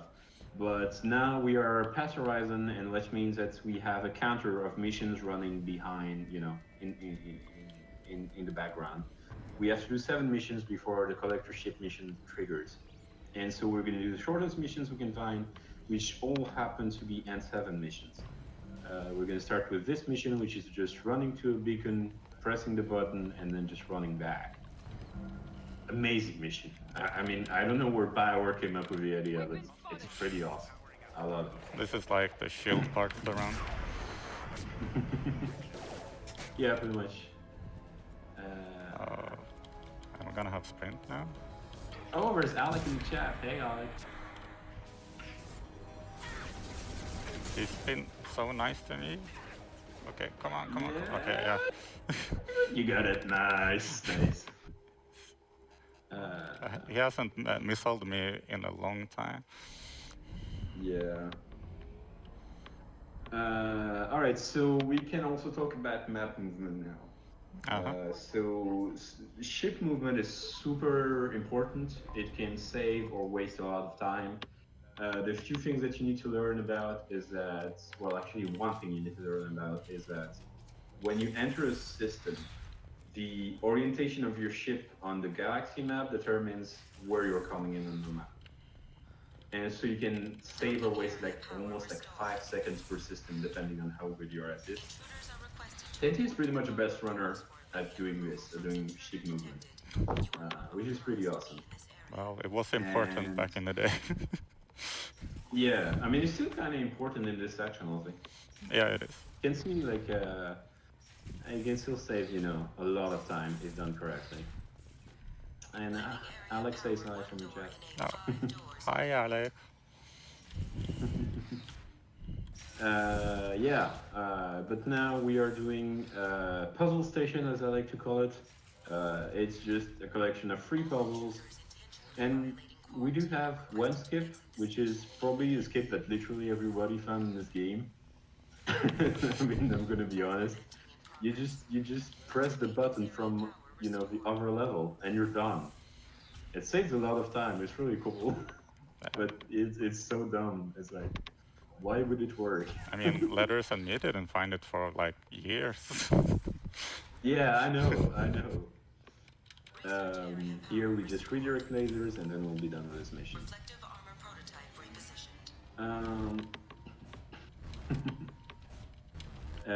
Alright.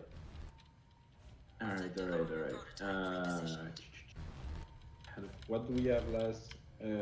We have Joab after that. We have... man, I just remember the split names. I remember system, you know, system Nebula, all that stuff, but I don't remember the actual names. No, it's Rosetta now. Well, I call it Rosetta. And then it's Hourglass Nebula. Oh yes, Hourglass Nebula. That could have been better. So here, as you can see, he changed your orientation just before entering the system. It wasn't the best, but it was pretty good still. If you're on the wrong side, it's just so slow. It is so slow to go through these maps, as you can see right now. So Joab, it got a skip. It's a wave skip right at the end of it to basically go faster through the last door. Hey Jade, and hello, yeah. So here we're just gonna charge the door and open the door, and the enemies outside are like, oh man. Oh no. Here we're gonna charge this dude, go up. This is really straightforward. I mean, the Ansem missions are interesting, but they're pretty much filler missions, really. Yep. They're missions to make it feel like it is an open universe. So here is a way skip. We're going to charge this guy, incinerate the guy in the back, and then kill this guy really quickly. And if done correctly, as you can see, there's no enemies there. Otherwise, there would be 5 enemies, I think, and the door would be closed, which is the main problem. Here we're just going to touch this button, and we're good.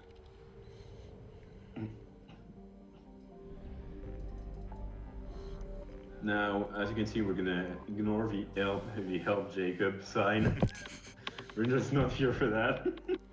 Okay, fuel time. Yep, so we're gonna refuel. That's the first time in the run we have to do it. We're gonna need to do it a second time later. But yeah, Hourglass, Ploitari, first mission. We're just gonna game. Yeah, that's around it. Oh no, that's Zainfu. The second one is you were gonna game. Zainfu is really interesting. It's the first mission where we found a big OOB skip, which was found by Jade, which is in the chat right now, I think. So say hello, Jade, and it's pretty awesome. It skips the entirety of the mission. Otherwise, it's a quite slow mission with a lot of like interrupts, like the camera gets shaky, all of that.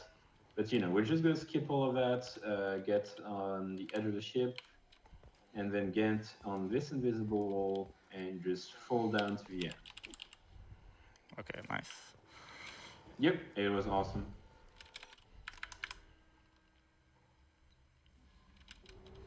There's a lot of discussions about endings and romance path, by the way, in the chat, Of which is course not it surprising is. to me. It's always Every time we have this in a marathon, it's what's discussed, which is awesome. I love this community, honestly. It's like, oh, are you gonna, like, does anybody survive? That's probably one of the most common questions. No, nobody survives the speedrun. Not even Shepard, to be honest. So Yeah. this speedrun isn't canon. If that's if it helps. Here we're just gonna use a cane to kill the 4 Immermax at once, and then just press F to pay respects and end the mission. And you aim to the ground because of that arc thing you can do. Yeah, pretty much.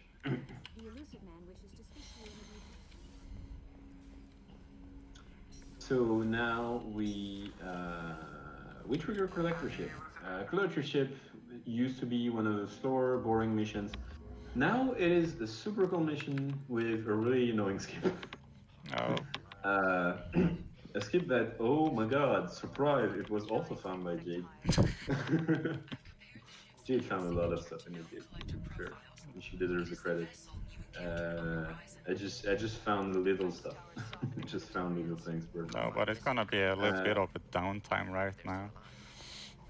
Yeah, exactly. If people have any questions in the chat, okay. Yeah, I was going to ask actually. So, you've been mentioning how Jade has contributed quite a lot to this speedrun in particular. How would you say that the run has changed from when you first started running versus like now? Oh boy. Well, I mean, Fancy can answer the best because he's been around the longest. Sure. So yeah, go for it. Well, it actually feels like a speed game. I was no, before it was basically just playing the game fast, and yeah, because I noticed that the game was broken quite early on after watching GDQ, like 2013 or something. And like, oh, I wonder if you could speedrun this game. And I noticed like, oh, if you just run past enemies and go past the triggers, they just die. Yeah, that was probably the first step, yeah.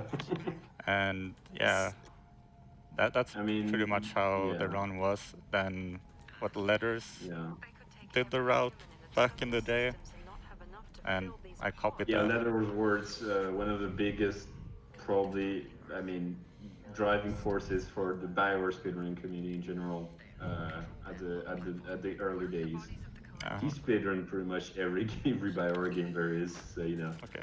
He's not really active anymore. But anyways, we're gonna get to a big skip and then we can go back to his question. So here we're basically gonna skip the biggest auto scroll in the game. Oh, that's awesome. So this skip saves 2 minutes 30 done first try, which is what is happening right now. So basically, the rest of the mission after the auto scroller is right under the auto scroller, and we just skip to that by doing a melee abuse and falling specifically on one part of a tunnel. If you fall on the wrong side, you are self-blocked. If you fall anywhere else, you die. So it is a really hard skip. And now we're gonna find how you're supposed to kill a Praetorian normally. It is quite slow, but with the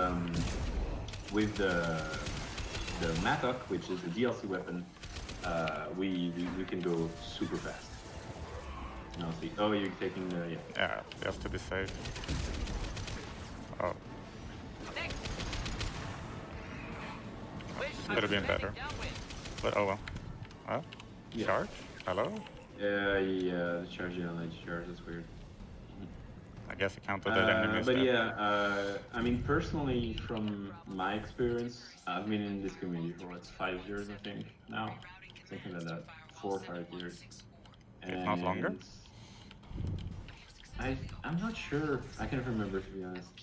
But when I came in, Jade was finding the first skips in the game, and I helped find a bunch of others. And then we did the switch to in-game time, which was a big one because it changed a few strats. And then we found melee views, and that really changed actually a lot. Like you wouldn't realize. I mean, most of the skips that we do now aren't possible without melee views. So that's that's really awesome that Jade found this technique, and yeah, now I mean, if I remember correctly, if you took in-game time, the old 10th world record was around 125, and the world record that Tenty got 3 days ago, by the Very way, recent, by yes. G-Rusting, is a 1:11:01. So that's like 15 minutes shade of that's the hefty. run. Yeah. Pretty awesome. And we're at the point now in the run where it's all just small optimizations that we can find, because otherwise you'd need to break the game itself, to reduce the number of missions that you are required to go through to finish the game, stuff like that. And that's stuff that we can't really access. So it is getting super optimized. But I think your sum of bests, Tanny, is a 108.50, right? That's what you told me. 55. 108.55. So there's still time to be made to be shaved, but that's still awesome. Yeah, that's really impressive. Very cool. Yeah, I'm not happy with 11:01 at the moment. I feel like when you're the world record holder, you never are. Well, yeah. Well, all right. So here we're gonna see a very funny side effect of us skipping pre-rendered cutscenes. So we skip pre-rendered cutscenes, but when there's both pre-rendered cutscenes and then in-game cutscenes, the in-game cutscenes are still going while we skip the pre-rendered cutscenes, which means that we see funny faces, and it is really funny. So this is small in comparison to what we'll see later, but it's one of the cool side effects of running this game. I wonder if they're Easter eggs or if it just is like totally random. It is. I think it is like set, because I think it's the game giving inputs on like how to turn the camera, stuff like that, and it just gets jumbled. But it's I could be wrong. Maybe. Yeah, I mean small optimizations. Technically, you can skip this Joker line by doing a quick save, quick load. It is really annoying to go for. I mean, nobody does it, but technically you can save like 2 seconds there. I didn't even know that. Yeah, it's one of the small optimizations I find. It's weird things I find personally. Okay, Reaper IFF, really important mission. A lot of running away from enemies. And the last puzzles of the game. I mean, not the last puzzle. Yeah, actually, it might be the last. No, not the last puzzles, but it's the No, speediest puzzle. Oh yeah, no, there's a few. Yeah, there's Samara. Yeah. So here, as you can see, Tanty is really used to those puzzles, so they go really fast, and it's quite important in this run. I would love another one of those. Yeah. Because the next one is the scary one. Hello, Chaos, also in the chat. Chaos is a runner of KOTOR, another Bioware game that's awesome, and that is much more broken than this game. Like, way more. Hello? Okay. Yeah, sometimes. So those are sirens, by the way. I'm going to talk a bit about them because they're so annoying. Sirens are probably the biggest annoyances in the speedrun. They are enemies who slow you, bump you, and can kill you extremely fast. And for example, here, if he doesn't do this bypass fast, the second siren is no doubt going to kill him. Not kill him, but shoot him. And if you get damaged, so lucky. If you get damaged during doing a puzzle, you get out of the puzzle, which is really bad. Also, here's the boss. Say hi to the boss, everyone. Hi. Bye. Boss is dead.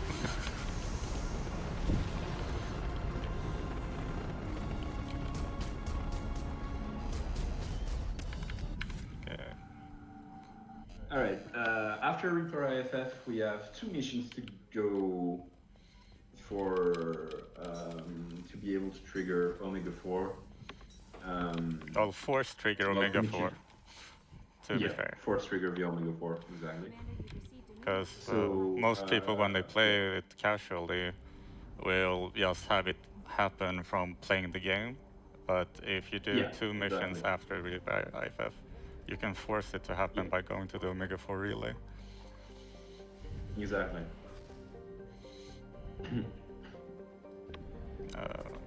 Fuel time. So second fuel of the run and the last one. Now we have 2 missions left. They're both really cool. First, Sinmara. Sinmara is another puzzle mission, and we do have a skip for it, which is pretty awesome. A skip that we've been trying to find also for a long time, and was only made possible due to melee abuse. Because I hate puzzles, and so I've tried to skip every puzzle in the game possible. And I have no shame.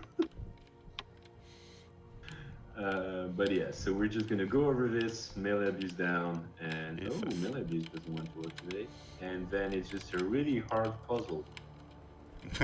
Really hard. Like you need to think really hard about it. You didn't get it. I didn't get it? Oh my god. No. As you can see, it is really hard. I wasn't joking. And last puzzle in the game, I think. Yeah, this is the last puzzle. Yeah, last puzzle. Yeah. Man, I could have saved time there as well.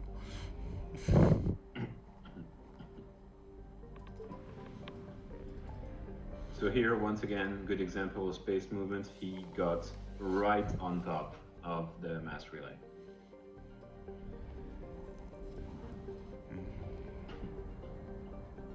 And finally, Lorik. Lorik is a really cool mission because it's one of those missions that we skip entirely by going Atlas down. We're gonna go basically over the entire level. It is also one of the first skips that Jade found. It's really funny because most of the stuff that I've found isn't in the run anymore. But you know, that's just how I roll. I'm kind of obsolete now. Okay. Okay, you good? Yeah, you're good. All right, you good. This can be kind of finicky. Setup is quite weird. But yeah, we go over the entire level. It looks really nice in the process. Oh no. Okay. What's You get stuck there sometimes. Yeah. And then we just get the intel through the floor and everything's good. And now we trigger Omega 4. And in the biggest plot twist in the history of the universe, for some reason, everyone in the ship that can fire a gun decides to leave at the same time. And for some reason, this is the time where collectors decide to attack. Like, oh my god, how is that possible? That is impossible, right? I mean, that cannot happen. I just don't understand, you know, that's just how it is. But anyways, jokes aside, Joker section, the most important skip in the game. Joker skip. Also the best It is cutscenes. extremely hard and the coolest. It is the coolest skip. That's how it is.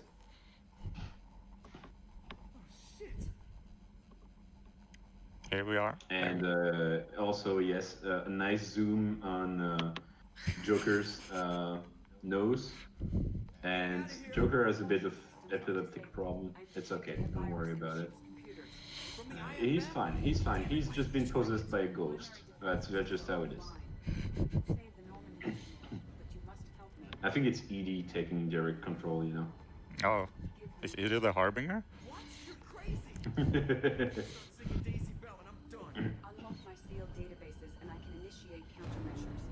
So yeah, big lore moment. Joker needs to go to the last floor to the engineering to give to give control to Edie.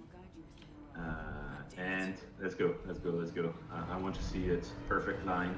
Yeah. All right. We're coming up. Oh, this is scary. Okay, he's going for it. All right, first ball. Oh, he's crazy. Second ball, the third ball, and he got it. That was awesome, man. That was. Oh my god, and that is so hard because if you go 1 pixel to the right, you get killed. That is totally true, by the way.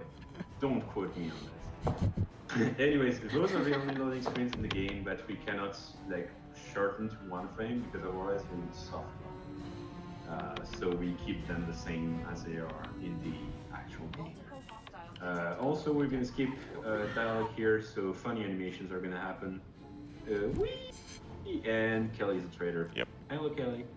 And if you look in the back, you might see Legion T-posing, just showing it off to us organics, how superior synthetics are. Oh my god, yes, the T-pose. I tried to show it off a little longer, but I don't want to waste time. Yeah, no problem, man. And this is actually the actual Joker skip, I'm not gonna lie. We're just not gonna take the route Bio is asking us to do. We're just gonna go the other up the other stairs, and that means that we don't have to wait for the collectors to go up. And you know, we just saved 10 seconds casually. I think it's 10, 15 seconds, something like that. Yeah. So it's pretty cool. I don't And the dialogues are gonna get jumbled together, so this is gonna be fun. And yeah, by the way, the chat, if you guys are asking, you can actually die here. That is true. Like, basically, if you like veer off the path, there's an animation or a Praetorian catches you and you die. So yeah. But it's not as scary as it seems. Yeah, no, it's not really scary, let's be honest.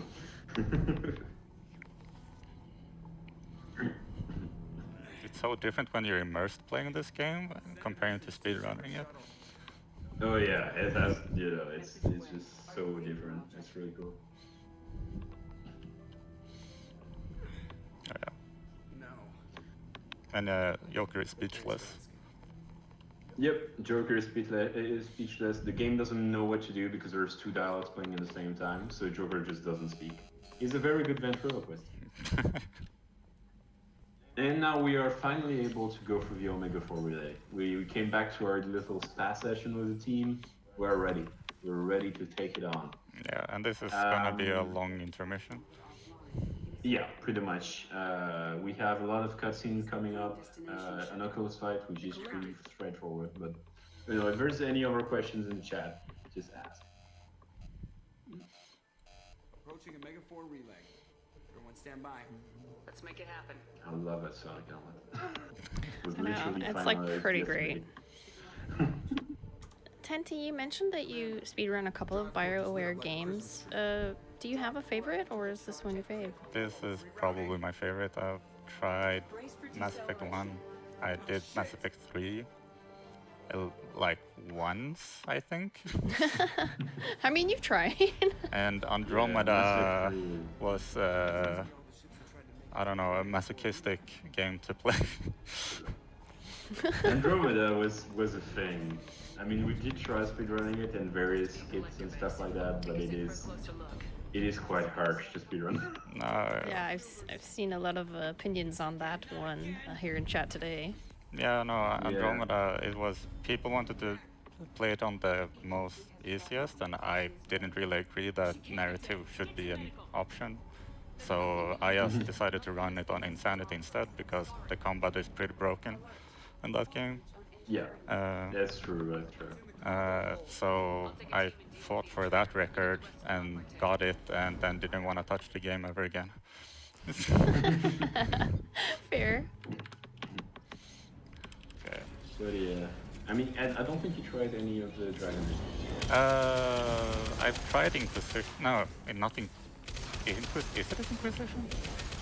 Origins, Inquisition. The latest one. Yeah, so Inquisition, yeah. I tried that a little So bit. by the way, I'm just gonna say this one in the Oculus fight. Normally, the Oculus would have multiple phases or going back and forth. However, since we deal so much damage to it on the first phase, it just skips directly to the last phase, which is pretty cool. And then we just use our big cannon once again to just destroy it. So three turns. Three turns? Okay, 3 turns. Yeah. Let's go for 3 turns. Yeah. Let's hope you don't die. And we know it is possible. We know it is possible. Yeah, I have died from it before. Okay. So Kasumi is dead, Jack is dead, Garrus is dead. Most people are dead. Garrus isn't dead yet. Oh no, Garrus isn't dead yet, it's right after. Alright, let's see it. 1, 2, 3. Oh, in the... Yes. Oh my god. So good. Yeah, by the way, that's my whole mouse pad every time I go for a 180. Oh my god. Alright. Yeah, everyone is gonna cry in the chat, but you know, you gotta go fast. This is the price of speed. That's where the whole Sonic helmet even comes from. Is because I couldn't run a female shepherd, I did like dumb head morphs for male shepherd, and did this small little blue head, and just called him Commander Sanic because he has 1 speed and doesn't care if anybody lives or dies. Pretty much. And I'd just like to say this Sanic helmet was basically made for this run because we had this idea for 4 years, and when Jade was contacted to make this run, she contacted the modding friend of hers that finally did the mod that we were thinking about doing, for the past 4 years. So yeah, this is a first, pretty much. This was made for this run. Yeah. I mean, it was basically done today. Yeah, it was done today, actually. I followed the process. Yay. I think it's impressive because, like, it doesn't even look out of place. Like, it looks really good. Yeah, it actually is a great work. I love it. It's personally. amazing. All right, so that's the vent section. You're gonna notice that we are not gonna activate any of the vents. Shutter things. Reason why is because the only button you actually need to press is the last one for the game to count. So we're just gonna press the last one. That's just how it is. I've never seen you take that route. I didn't even know that route existed. Oh, it's the safest route, and I'm lazy. Yeah, I just didn't know it existed. That's awesome. I've played this game for like 800 hours and I didn't know this existed. Anyways, this is just very straightforward. Yeah, and yes, for all the people asking in the chat, everybody dies, including Shepard in this round. The only person that doesn't die is Joker. So that's why I'm saying for everybody out there, this isn't a canon ending, because Shepard dies, which is impossible. Shepard can't die. But Shepard can die. He has to die in the third episode. He cannot die. But yeah, I mean, as I said before, it is really ironic considering that the actual No Man Left Behind speedrun, which we have, it is a category, is barely slower. It's like 5 minutes slower. It's just a very different route because we need to have a few loyalties on our side. But apart from that, it just requires us to buy 2 ship upgrades, and that's it. That's the only thing that changes. That was an actual gold split. Nice, pretty good. I mean, it was a pretty good run. For you. Yeah, but I don't know. So Bubble, this is an auto-scroller. We just need to You know, at the end we do have skip for a last stretch of it, but that's it. Yeah, I'm not Sadly, gonna we do it. cannot like skip through. Oh yeah, that's fair. That's fair. I mean, it is really unsafe. It's very inconsistent. Yeah. Huh? Did it die? Yeah. Oh no, he did not. He just didn't go where he usually goes. Can't fight back like this. Taking cover. Yeah. Tell me when you're ready to move out. Yeah, and you can't spam. Yeah, talk if you with them. spam, the game glitches out and it's offline. Well, not really. She can teleport forward, or she can just disappear. There's a lot of things that can happen. Yeah, there's a lot. And you know, this isn't good for you. But if she teleports forward, the game gets broken and you can't, you know, move on with the mission. It is sadly not really usable. Here we're gonna cane one of the waves. It is the fastest one to cane because there's the most enemies and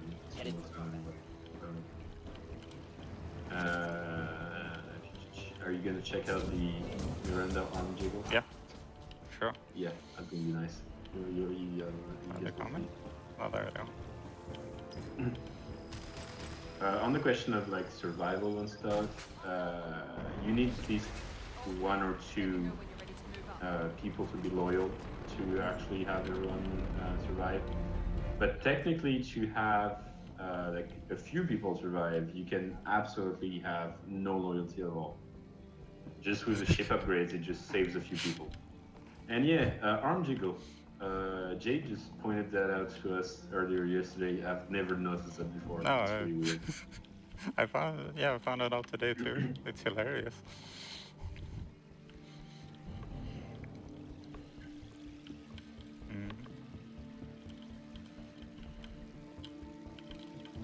Can you elevate on this? Yes, it is a mod.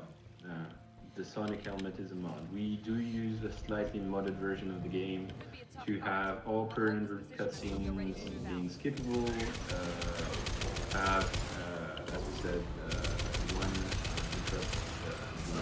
interrupt removed to be equal between temp ship and ship 2, and now we have the Sonic helmet equal the same, because we gotta go fast.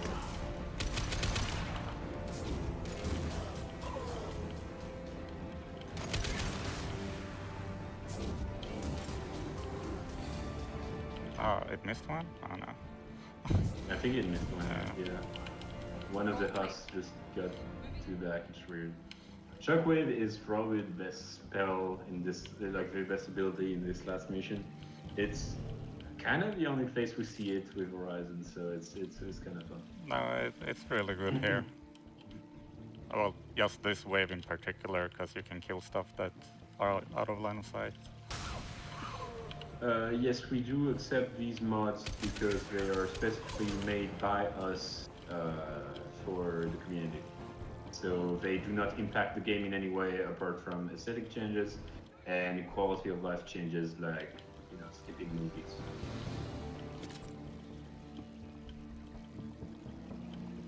Alright, so here you can technically go for a very risky run through to the end, but Tenty is just gonna take it slow and take the slower way, which is still scary, but you know, there's no risk of dying to it.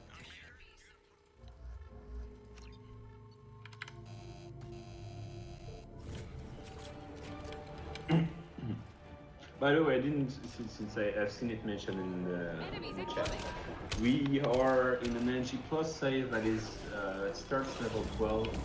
That is the lowest level we can finish the game at, and not only basically we started at the lowest level possible because it is the scaling of the health of enemies is based on your level. So the lower the enemies, the faster we kill them. The lower our level, sorry, the faster we kill our enemies. What? One fell off? What? Yeah, it can happen. Yeah. Haven't seen that before. Yeah. Okay, well that helps out combat a lot. Yeah, it can happen sometimes. I have no idea why, and the AI of enemies isn't controllable, so yeah.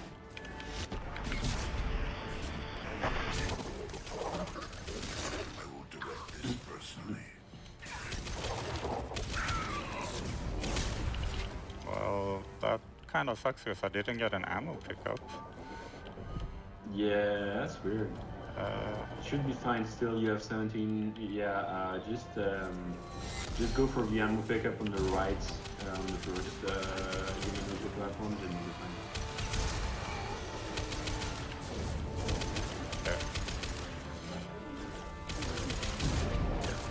It's just I'm used to arriving with 0 ammo on the human reaper, so I know there's a set spawn on the platforms on the right. Yeah, I try not to. Yeah, but I mean, you get unlucky on the RNG. Sadly, Mass Effect 3 is a really bad speedrun because it is really hard to break. It's a cool speedrun from what there is in the game. If you like combat, you will like Mass Effect 3.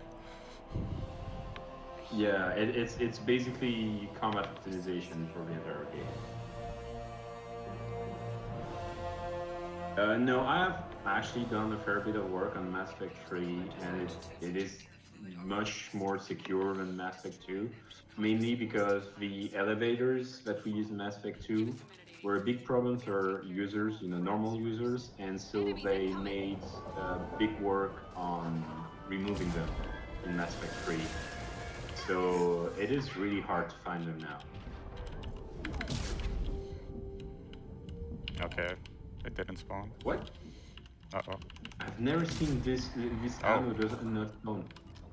Oh, that's a funny one. That's a funny one. Okay, sure. Okay. Oh my god. Enemies incoming. And yes, we are at easy difficulty. That's so unlucky. Oh, I see some ammo. Yes, the ammo spawned. Awesome. It's fine, it's fine. We are in business. Okay, great. Oh no, we just... Yeah, no, we're good. I accidentally used an ability. Alright, so we're gonna one cycle the Human Reaper. It's the only time we use the tactical menu. Just recharge these two abilities, and then just shoot the last 2 tubes. And now we're gonna destroy the Human Reaper, and time is coming up in like 10 seconds. Yeah. Time is when he's dead. Yeah, when he's dead, when the cutscene triggers. So we're gonna charge the cane. Time. Ooh, good job. That's actually a pretty good run. That's a pretty damn good run. Did you have the timer running? Yeah, it's 1:11:47. That's pretty damn good. I mean, that's like 40 seconds of world record. Yeah. Yeah, that's very close. Nice. Well, that was an awesome run.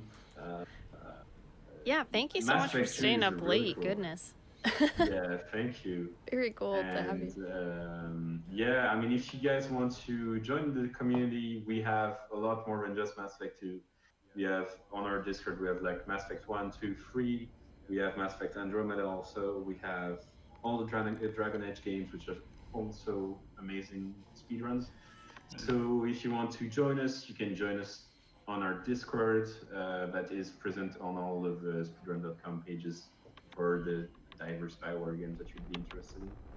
We also have like speedruns of the Jade Empire, like weird, like, darker Bioware the more games. unique ones. Yeah, but yeah, thank you for having us. That was awesome. Yeah, thank you. Of course. Yeah, Tentacle, do you have anything you want to add, or? I don't know, it's like, shout out to Yade and the rest of the people that found stuff and are running the game. Yeah. Well, thank you again so much for being here, both of you. Those of you watching, if you did enjoy the run, please make sure you follow our runner at twitch.tv/tentaclepie, as well as our commentary for tonight. That is twitch.tv/strife_the_historian. That is going to conclude this episode of Time Capsule. I have been your host, Smooth Operative. Thank you all so much for being here and joining us. Tomorrow we have a fresh episode of Bargain Bin, as well as Speedruns from the Crypt. So tune in at 7 p.m. Eastern to check out both of those shows. Take care of yourselves and each other in the meantime, and we will see you next time. Bye. Bye.